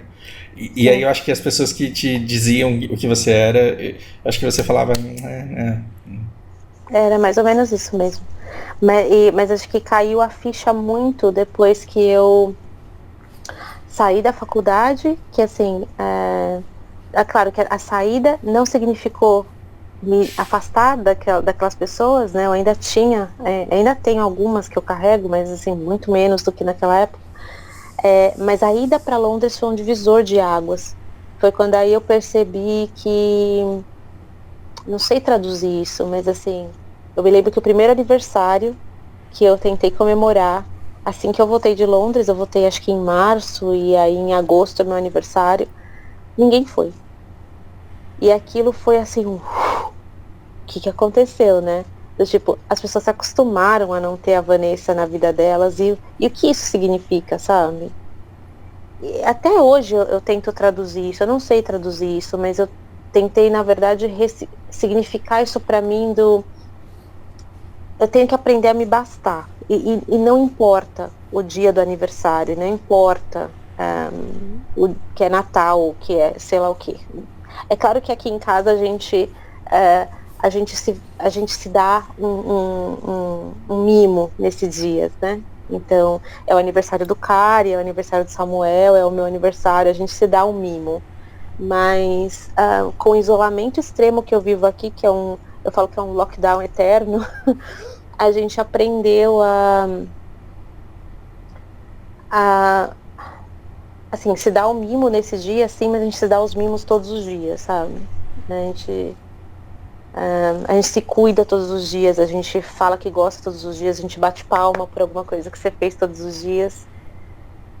E eu acho que eu aprendi um pouco disso desde a primeira vez em que eu me afastei, quando eu me afastei do núcleo que eu tinha, né, no Brasil, que eram os amigos da USP, os outros amigos de outros lugares que eu conhecia da comunidade japonesa e tal, e que eu achava que era família. Então imagina a dor que eu senti quando eu voltei pro Brasil e percebi que a família não faz isso. Urashimataro é o retorno ao passado. Você quer voltar ao passado, só que o passado não existe mais. Não existe mais. Eu terminei o segundo ano do ensino médio, fui pro Japão, fiquei um ano lá e voltei. Aí a turma que estudava comigo, ela se formou e ela já não estava mais lá. E aí eu caí com a turma do segundo ano, que eu mal tinha contato. E aí, assim, é como se eu tivesse todos os meus amigos, mas cada um com uma vida, cada um numa faculdade, cada um num lugar completamente diferente. E não era isso que era vendido pra gente na década de 80 e 90, né? Porque todo seriado era do gang, era a turma. E eram os amigos inseparáveis. Então, do mesmo jeito que a menina tinha o sonho de princesa da Disney, e que o menino tinha o sonho de porradeira, de lobo solitário e conquistador, as pessoas, geralmente, elas tinham uma necessidade de pertencimentos a grupo. E eu tenho aversão a grupo justamente por a gente ter feito parte de grupos que a gente sabia que não eram de verdade. E como que pode você fazer parte de um grupo que no dia seguinte de você ter dito que Jesus é filho de José, não te olha na cara e te chama de pecador, e anula, e arranca, e apaga tudo aquilo que você viveu até então? Né? Então, até onde isso é de verdade? Então, durante muito tempo eu tive essa... Cara, você chega no Japão sem falar idioma com 16 anos, você não tem outra opção a não ser começar a se bastar. Eu aprendi isso muito cedo. E a minha fuga foi em coisas que acabaram me fazendo bem, porque eu comecei a ler, eu podia ter começado a me drogar, por exemplo. No fim, o resultado foi positivo. Agora, até hoje eu não sinto que eu pertenço a um grupo. E eu não falo que eu não fiz amizades. Mas eu dentro de grupos, eu faço amizades com pessoas, me aproximo de pessoas dentro de grupos e levo essas pessoas, às vezes, para muito além do que esse grupo dura e carrego amizades para a vida. Mas eu não faço parte de ciclos, assim, e não acho que eu vá fazer um dia. Aí eu tava falando com um aluno meu, Paulo, e aí eu perguntei para ele assim, como é que foi a tua Páscoa? E aí ele todo sem jeito, ele falou, tem muita coisa para contar da minha vida, não? Porque eu só fiquei com a minha família mesmo e não fiz nada especial. Aí eu falei, pera, você se sente mal de contar isso? E aí virou uma sessão de terapia, né? Porque além de professor de inglês, eu sou terapeuta barato. Eu falo, você vai sair com os problemas 3 vezes pior do que já era. Mas a gente vai falar sobre eles. E aí eu falei, ele casou muito cedo e ele sempre foi família e saiu de uma família muito unida e foi para outra família muito unida que a dele. E eu falei, cara, eu fui sozinho durante muito tempo. E toda essa liberdade que as pessoas anseiam, que elas acham que elas precisam viver, eu vivi. E eu posso te garantir que não há plenitude ali. Então, numa conversa muito honesta, eu falei, não há plenitude em você, numa semana, porque você tem grana, pegar o Tinder e marcar um encontro sexta-noite, sábado à tarde, sábado à noite, domingo de manhã e domingo à noite. Não existe. Não existe plenitude nessa vida, porque eu já vivi essa vida. E não é que, assim, você não pode tirar a régua do mundo só a partir da sua experiência. Eu conversei com muita gente que viveu exatamente essa mesma vida e a gente tem impressões exatamente iguais a respeito disso. 35 anos, sim. Porra, é muito legal você sentar com alguém e contar que você teve um monte de experiências. Isso não significa que isso te preencha, isso não significa que depois de um tempo você não se sinta miserável e vazio. E toda essa curtição e toda essa ilusão de curtir a vida com liberdade que é vendida, porque isso é um produto e dá muita grana, gera estilo de vida, gera, enfim, não chega perto de você fazer parte de um pequeno grupo no qual você sente que você tem papel, você tem propósito, você tem importância, você tem relevância. É muito sobre ter relevância na vida do outro, ter importância na vida do outro e ter um núcleo seu estável. E a felicidade, a plenitude, ela é chata. Ela não é conflitante. Então você pode buscar conflitos em outro lugar. Para isso tem trabalho, cara. Vai se estressar no escritório. Mas quando você volta para casa, é ali onde você tem que estar, e esse lugar ele não tem que ser turbulento, ele tem que ser chato. Porque se é chato, significa que ele está harmônico, calmo, e é desse jeito que tem que ser. Então, não é como se a sua vida fosse banal, como se ela não tivesse valor. Você zerou o joguinho da vida e não tá percebendo isso. Mas é a novela e a trilha sonora. E ela continua agora com os TikTok e Instagram, que todo mundo posta foto, aquela foto com movimento, sabe? Yeah! Como se isso existisse, e como se isso estendido no tempo não fosse retardo mental, né? Porque imagina 12 horas de é a vida de Sérgio Malandro, isso não existe. E quantas pessoas que eu adoro, mas eu não sigo, a Nut, tá no mudo, sabe? Porque assim, de vez em quando eu quero saber da vida da pessoa, olho lá, porque pra mim não dá, assim, não... E principalmente depois da maternidade, que também foi uma fase muito difícil pra mim, foi um banho de realidade e um choque, assim, com a minha criança interior, mas de um jeito, assim, catastrófico. E aí, eu olhando toda as outras, as contemporâneas mães, recém-mães, nas redes sociais, colocando... Primeiro, eu não fiz ensaio fotográfico com a barriga de fora, nem com um biquíni, nem com nada, porque assim, eu estado deplorável. Eu não tinha como fazer pose de nada. Eu não tinha posição para ficar, nem deitada, nem sentada, nem nada. Assim, a gravidez foi difícil. Depois que, quando meu filho nasceu, nem com maquiagem daria para disfarçar o estrago que a anestesia fez comigo. Então, assim, Eu não queria eu tenho uma ou duas fotos que o Kari tirou, e aqui na Finlândia não se leva câmera fotográfica nem celular dentro da sala de UTI, de cesárea, de cirurgia. E quando tiraram foram o quê? 20 minutos depois do nascimento do Samuel, que ele estava comigo, é uma foto guardada com muito carinho, mas que assim, te digo, eu não tenho vontade de ficar olhando aquela foto muitas vezes. E muito menos de mostrar pra ninguém, muito menos de postar no Instagram. Muito menos de mostrar pra ninguém. Assim, eu mostrei pra minha família e, assim, guardem confidencialidade, por favor, porque, assim, não é bonita a foto. Assim, eu tava num estado deplorável. E aí, essa é a realidade, entendeu? A realidade e eu acho que essa é a realidade. A realidade é que eu fiquei com meu filhinho, não tinha plaquinha na porta, não tinha enxovalzinho dele, porque na Finlândia o hospital já dá tudo, e a preferência é que o bebê fique pelado, pele a pele com a mãe. Então eu abri mão dos meus pijamas, eu usei apenas uma veste lá que tinha no hospital, e fiquei o tempo todo daquilo com o Samuel, pele a pele comigo, e só de fraldinha. E era isso. Então, não tem esse encanto que é pregado no Brasil. Toda essa construção que todo mundo acha que tem que fazer igual. E aí todo mundo faz a revelação igual, todo mundo faz esses rituais, e eles são só imagem, eles são só aparência. São só imagens. E a plenitude, ela tá em coisas mais bestas, em tipo, tira a mão daí, desce daí, larga esse negócio, ou não, ou vai e bagunça. E a hora que a casa tem vida é quando tá tudo desarrumado. Mas você não pode colocar no Instagram uma coisa desarrumada, tem que ser o desarrumado planejado.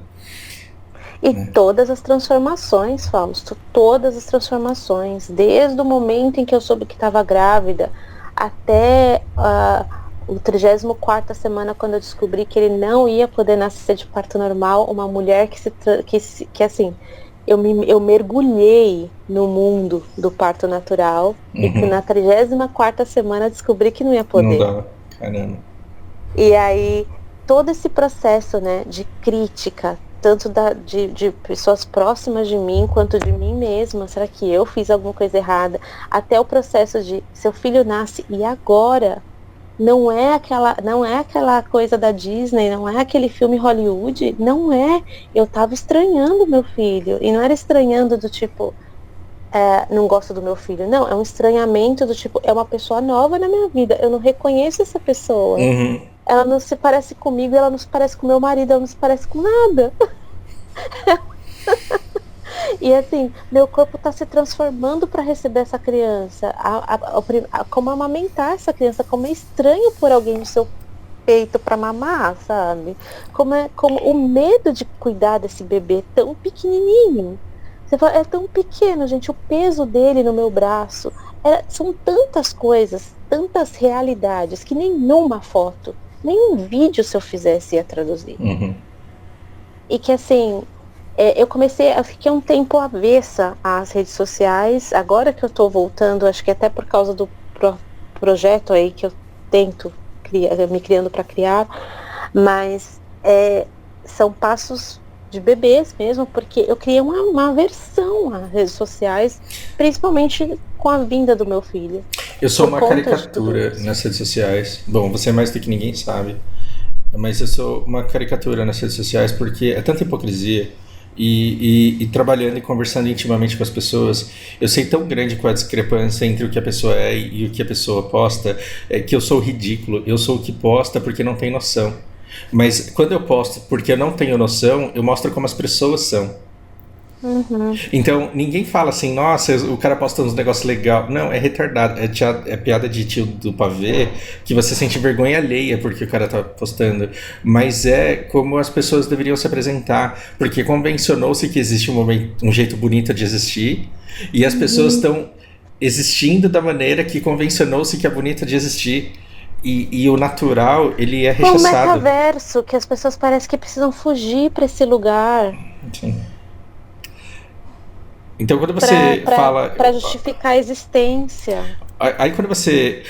Mas aí quando a pessoa vai falar que a vida é ruim e que a vida dele é pobre, que a vida dela não é fantástica, aí ele tem que ser o mais pobre e o mais sofrido e a maior vítima. E tem alguma coisa nesse meio que ela é simplesmente sem graça.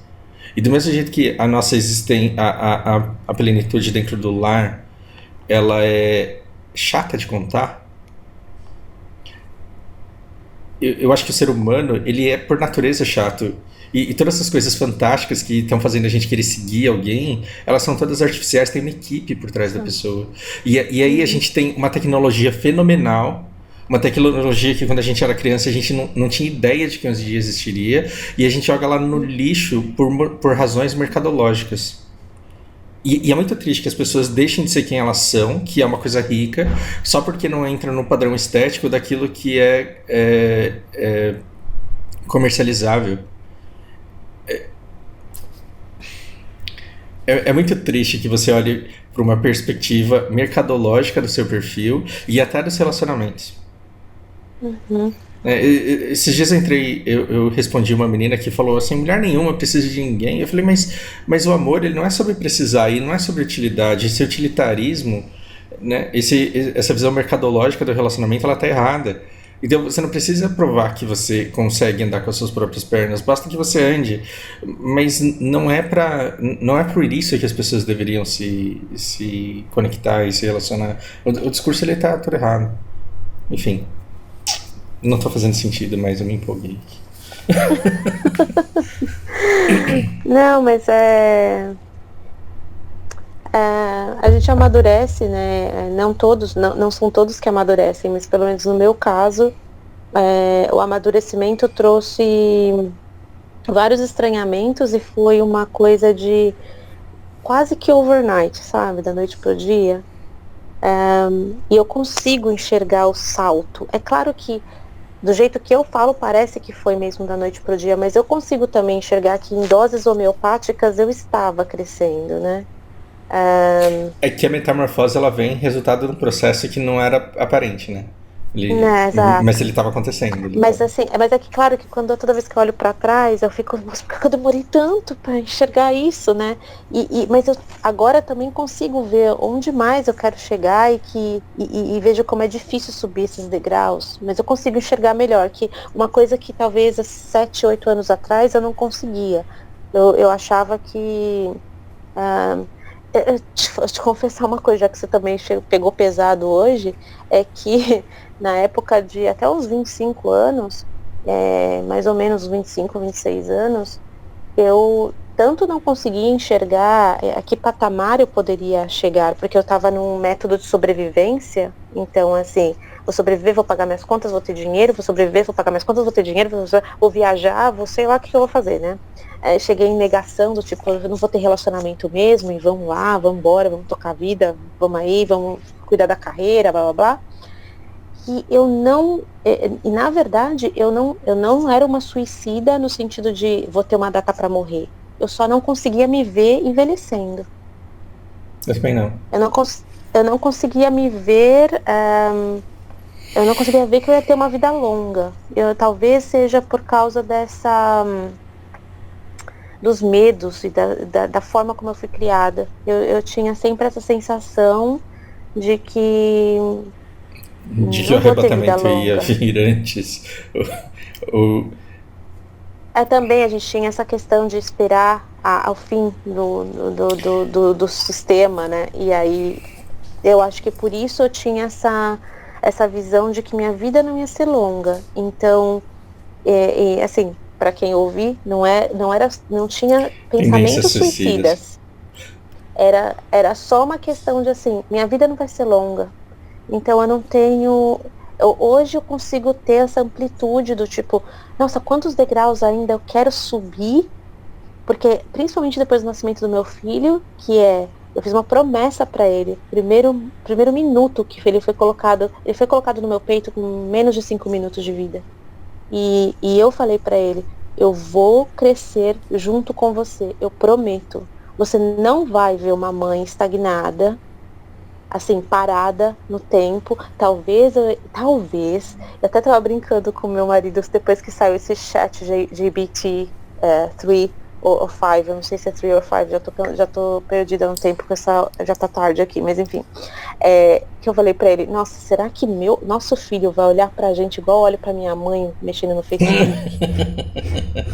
E aí eu comecei até a estudar um pouco de inteligência artificial ultimamente, porque eu falei, gente, será que porque eu tô meio preguiçosa de olhar atualidades e tal? Eu falei, nossa, a gente precisa se atualizar, porque não só na questão, quando eu prometi isso pro meu filho, não foi nem uma questão tecnológica e tal, é claro que eu sou, eu gosto de estar atualizada, mas na questão espiritual mesmo, na questão personalidade, sabe, emocional, espiritual, que é uma coisa que assim, é como se eu tivesse atrasado 35, 36 anos da minha vida, em que eu fiquei patinando, e agora não, agora eu entendi, tem degrau pra subir, vamos lá, próximo degrau, tá difícil pra caramba, mas aqui tá o corrimão, eu vou continuar subindo, sabe?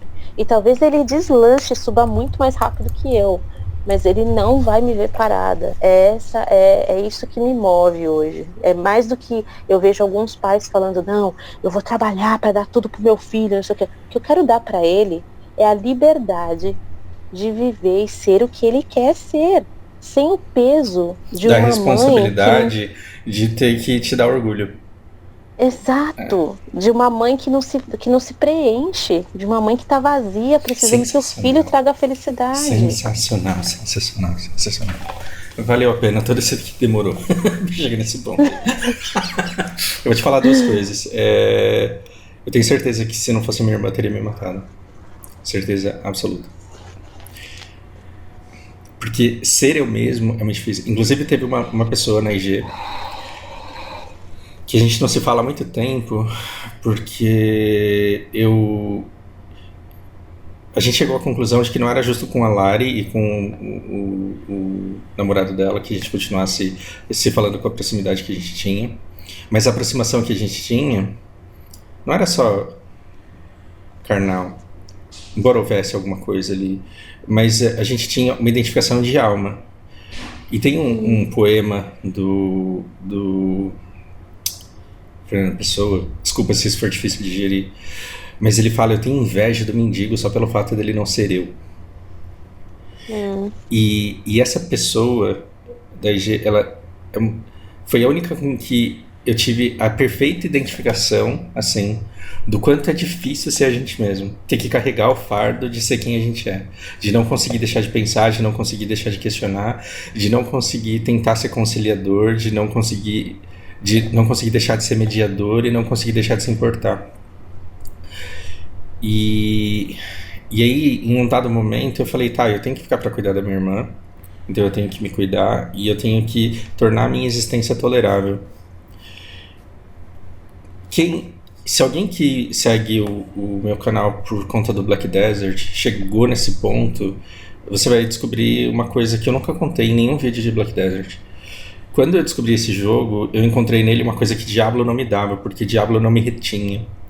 E eu comecei a jogar um jogo porque eu olhei pra ele e eu falei, tem tanta coisa pra fazer que se eu entrar nesse universo eu vou conseguir ficar nele pra sempre, sem ter que tolerar a minha própria existência. Então ou eu tava trabalhando, ou eu tava estudando, ou eu tava fazendo alguma coisa, mas no momento em que eu tinha que... E você me falou isso uma vez, você não tolera a sua própria companhia? Alguma coisa, talvez você não tenha usado essa... É porque você me via querendo sair, querendo conhecer pessoas, querendo arrumar coisas pra fazer, e uma vez você disse, você não suporta a sua própria companhia? E não, eu não suporto. É muito difícil. E aí quando eu olhei pro Black Desert, eu falei, olha que interessante, eu consigo colocar um podcast, eu consigo ficar ouvindo podcast, e esse jogo ele me distrai num ponto em que eu não penso na minha própria existência. E era um alívio que eu encontrei muito semelhante à Sala da Morte de um personagem de um livro do Frankenstein, de um cara que ele é proibido de se suicidar, mas então ele tem uma sala escura que ele chama de a sala da não existência. O Black Desert ele foi a minha não existência, e isso é muito pesado. Então quando vocês me perguntam, pô, você não vai voltar pro Black Desert? Eu superei essa fase. E quando eu escolhi a Lana, quando as coisas aconteceram para eu definir essa vida que eu tenho hoje, eu falei, já que eu tenho que tolerar ser eu mesmo, e já que eu tive que passar por tudo que eu passei, isso não pode ser em vão. O que eu aprendi com a minha irmã, e a minha irmã é um capítulo à parte, porque ela tem muito a ser contado. Inclusive, na época em que a gente conviveu lá, na época em que você ia na minha casa, lá no Morro do Querosene, eu ainda não tinha aprendido a lidar com ela. E foi um aprendizado ao longo de todos esses tempos. Eu falei, isso não pode ser à toa. E eu morro de orgulho de ver que a Lana, com o autismo, ela tem uma vida muito boa, ela tem uma infância muito boa, e essa infância ela é decorrência de tudo que eu sofri, não só na minha infância, mas na aprendizagem de como lidar com a minha irmã, e eu consigo canalizar tudo isso, purificar e jogar para ela. E ela tem um pai leve que dá o que ela precisa, mas não exagera, não é excesso, não com expectativa, não com cobrança. Então, eu sei que eu não sou perfeito, e eu sei que eu posso não estar acima da média, tá tudo bem não estar acima da média, mas ela tá tendo uma infância que me cura, porque eu falo, olha, eu podia ter tido uma infância assim, né? Olha como a minha vida seria mais fácil, e olha que legal que, mesmo tendo a vida que eu tive, eu posso proporcionar uma vida como essa para ela, para que ela tenha uma existência mais leve, para que ela cresça e fale, nossa, eu não desenvolvi força nenhuma porque eu não sofri, mas tá tudo bem, eu não preciso ser grande. Eu não preciso ser resultado de uma educação que me endureceu. Eu posso ser mole e eu vou sobreviver, e tá tudo bem. A segunda coisa é que no meu processo de depressão eu tive que lidar com as consequências de visões arrombadas que eu tinha de mundo, porque eu achava que a minha experiência ela tinha que servir para todo mundo. E eu sempre tratei com desprezo o seu fascínio pelo estrangeiro, e durante o tempo que você estava na Inglaterra eu ficava olhando para você sofrendo lá, e eu falava, cara, em algum momento essa menina vai perceber que ela pertence ao Brasil e que ela vai crescer no Brasil. E que bom que eu não forcei a barra demais com você, porque você me ajudou a entender que tem determinadas coisas que são inerentes nossas e que não são iguais no outro. E que não adianta eu vir com uma receita e tentar te forçar a receita da maneira certa de se viver a vida. Tem uma aluna minha que tinha uma vida extremamente sofrida no relacionamento dela, e eu cometi um erro por falta de conhecimento, por falta de formação acadêmica, por falta de estudo e de experiência. Eu tentava aplicar a minha vida para dela e falava, você tem que ir pelo caminho errado, você tem que fazer o que eu fiz. Só que aí foi pior, né? Porque foi diferente de eu falar, larga essa porra desse país aí, Vanessa, volta pra cá. Não foi isso. Foi eu falar, você tem que viver a vida do jeito que eu vivi, eu vou te mostrar como foi. E ela fez e deu muito errado. Porque ela percebeu que a vida que ela precisava, ela era sofrida exatamente do jeito que ela tinha, e que o jeito que eu estava mostrando para ela não era o jeito que combinava com a natureza dela. Por isso que eu vivo dizendo, não existe maneira certa de se viver, e a gente não vem pro mundo para descobrir qual que é a maneira certa de se viver. A gente vem para descobrir a nossa natureza e se colocar no lugar da montanha que serve pra gente, né? Não é o topo da montanha. Você tem que encontrar o lugar onde você tem que ficar, e o lugar onde você consegue ter carrego positivo pro resto da vida. E não vai ser perfeito, mas vai ser natural, e a busca desse natural é uma coisa muito importante. Então olha como eu melhorei, né? Eu não te julgo pelo seu deslumbramento com o estrangeiro, e muito dificilmente a sua vida ela tem suas amarguras, mas dificilmente você conseguiria alguma coisa parecida em qualquer outro lugar do mundo, vivendo a vida de qualquer outra forma diferente da que você vive hoje. Não tá fazendo errado, né? Ah, sim. E eu acredito que todos os lugares por onde eu passei, eu tinha que ter passado por algum motivo. Aqui, principalmente, é engraçado que é um paradoxo, a Finlândia me curou quando eu cheguei de uma depressão. Eu desmamei de 13 anos de antidepressivos quando eu cheguei aqui na Finlândia, caminhando na floresta, vivendo um outro estilo de vida totalmente diferente do que eu tinha no Brasil. Abri mão da carreira por um tempo, abri mão de tanta coisa, e eu fiquei zen. Eu falei, eu vou me desintoxicar, porque se eu quero ser mãe, eu não quero que meu filho também sofra com essas drogas, né, que eu tomava para são muletas, né? Esses antidepressivos não curam, né? A gente sabe disso. É um, uma espécie de analgésico. E é melhor com eles do que sem eles, mas também tem uma indústria muito maquiavélica aí, né? Sim. Sim. E eu sofri muito, muito, foi muito difícil, assim, parar de tomar. É, foi um processo longo, foram 2 anos para conseguir de verdade parar de tomar, e ainda assim o efeito psicológico é tão grande que eu tinha sensações de abstinência fortíssimas, de ficar na cama, de sentir febre, dores no corpo, tremedeira, tudo que parecia que eu era viciada em cocaína, sei lá, essas coisas que a gente vê em filme, né, de pessoas dependentes e que têm crises de abstinência. Eu passei por isso por muito tempo. Mas eu tinha tomado uma decisão e mudei meu estilo de vida. Vir para a Finlândia foi um ótimo pretexto para ser radical mesmo nesse tratamento, né? E ao mesmo tempo que foi uma cura para minha depressão, 5 anos depois eu passei por, né? Foi um processo, né? Passei por vários perrengues aqui durante vários anos que foram me trazendo para o fundo do poço de novo. Mesmo assim, numa outra, a Vanessa está repaginada. A Vanessa consegue passar por esse problema, por essa fase ruim, sem ajuda de medicamentos. Então, deliberadamente, aqui eles oferecem como se fosse um paracetamol, né? E eu falei, não, eu consigo, hoje eu consigo passar por isso. Eu vou passar por isso. Então, ainda assim, eu diria que não foi de todo ruim. A Finlândia ainda continua sendo um lugar de cura para mim, eu diria, em vários níveis, eu acho. Mesmo com todos os problemas, eu acho que eu tinha que ter passado por aqui, também para desbancar mais um deslumbramento, sim. Você tem razão, esse deslumbramento com o exterior, porém ainda... o grande dilema é que talvez daqui a alguns 10 anos a gente vai voltar a conversar profundamente sobre isso. Por que que Brasil não é meu lugar para voltar? Uhum. Sim, então, e várias pessoas perguntam isso e até me dói, assim, quando a pessoa fala, não tá feliz? Aqui na Finlândia, não, aliás, acho que vários países eu percebi que os imigrantes são assim. Na comunidade brasileira você abre a boca para reclamar da Finlândia em qualquer Não tá coisa, feliz, as vai pessoas embora. já não tá feliz, vai pra casa, vai, volta pro No Brasil. Japão é a mesma nojeira. Você fala mal do Japão, vai embora.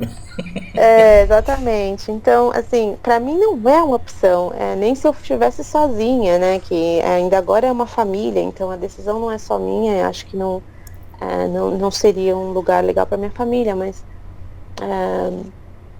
eu acho que todos os lugares por onde eu passei foram gradualmente, em diferentes doses, em É que diferentes agora, aspectos, me dando assim, essa... uma coisa é você Isso. morar na Finlândia deslumbrada com aquilo que você acha que ela é. Agora você sabe o que a Finlândia é e você lida de maneira madura com isso. Então, é diferente de um sofrimento que você tinha com os seus chefes no começo da sua carreira, em que eles não estavam te dando preparo e a sensação de estar preparada melhor para o próximo chefe que você encontrar. E eu acho que o sofrimento, a dor que você passou na selva corporativa daí, ela te endureceu para você estar preparado para a próxima, porque você já sabe o que você vai ver e talvez você já tenha desenvolvido aí uma maneira de lidar melhor com isso. Sim, sim. O programa vai derrubar a chamada aqui esse site, Sim. ele vai derrubar daqui 2 minutos e eu acho que eu não tenho tempo também para continuar, mas e tá tarde para Eu você. também, tá tarde pra mim, eu tô sozinha aqui, amanhã tem que estar, ó, firme, forte, alegre, cheia de energia pra cuidar do pequeno, sozinha. E aí a gente vai falar muito sobre cuidado com as crianças e tem assunto infinito pra gente conversar, né? Claro, vamos marcar de novo. Valeu Em, pela oportunidade de novo. em vídeo nenhum, em conferência nenhuma eu uso câmera e a maneira como você pediu para que tivesse foi me fez enxergar a importância disso e me fez fazer questão de querer manter isso. Obrigada pela companhia. Tô sempre aqui, obrigado. Fica bem, gente.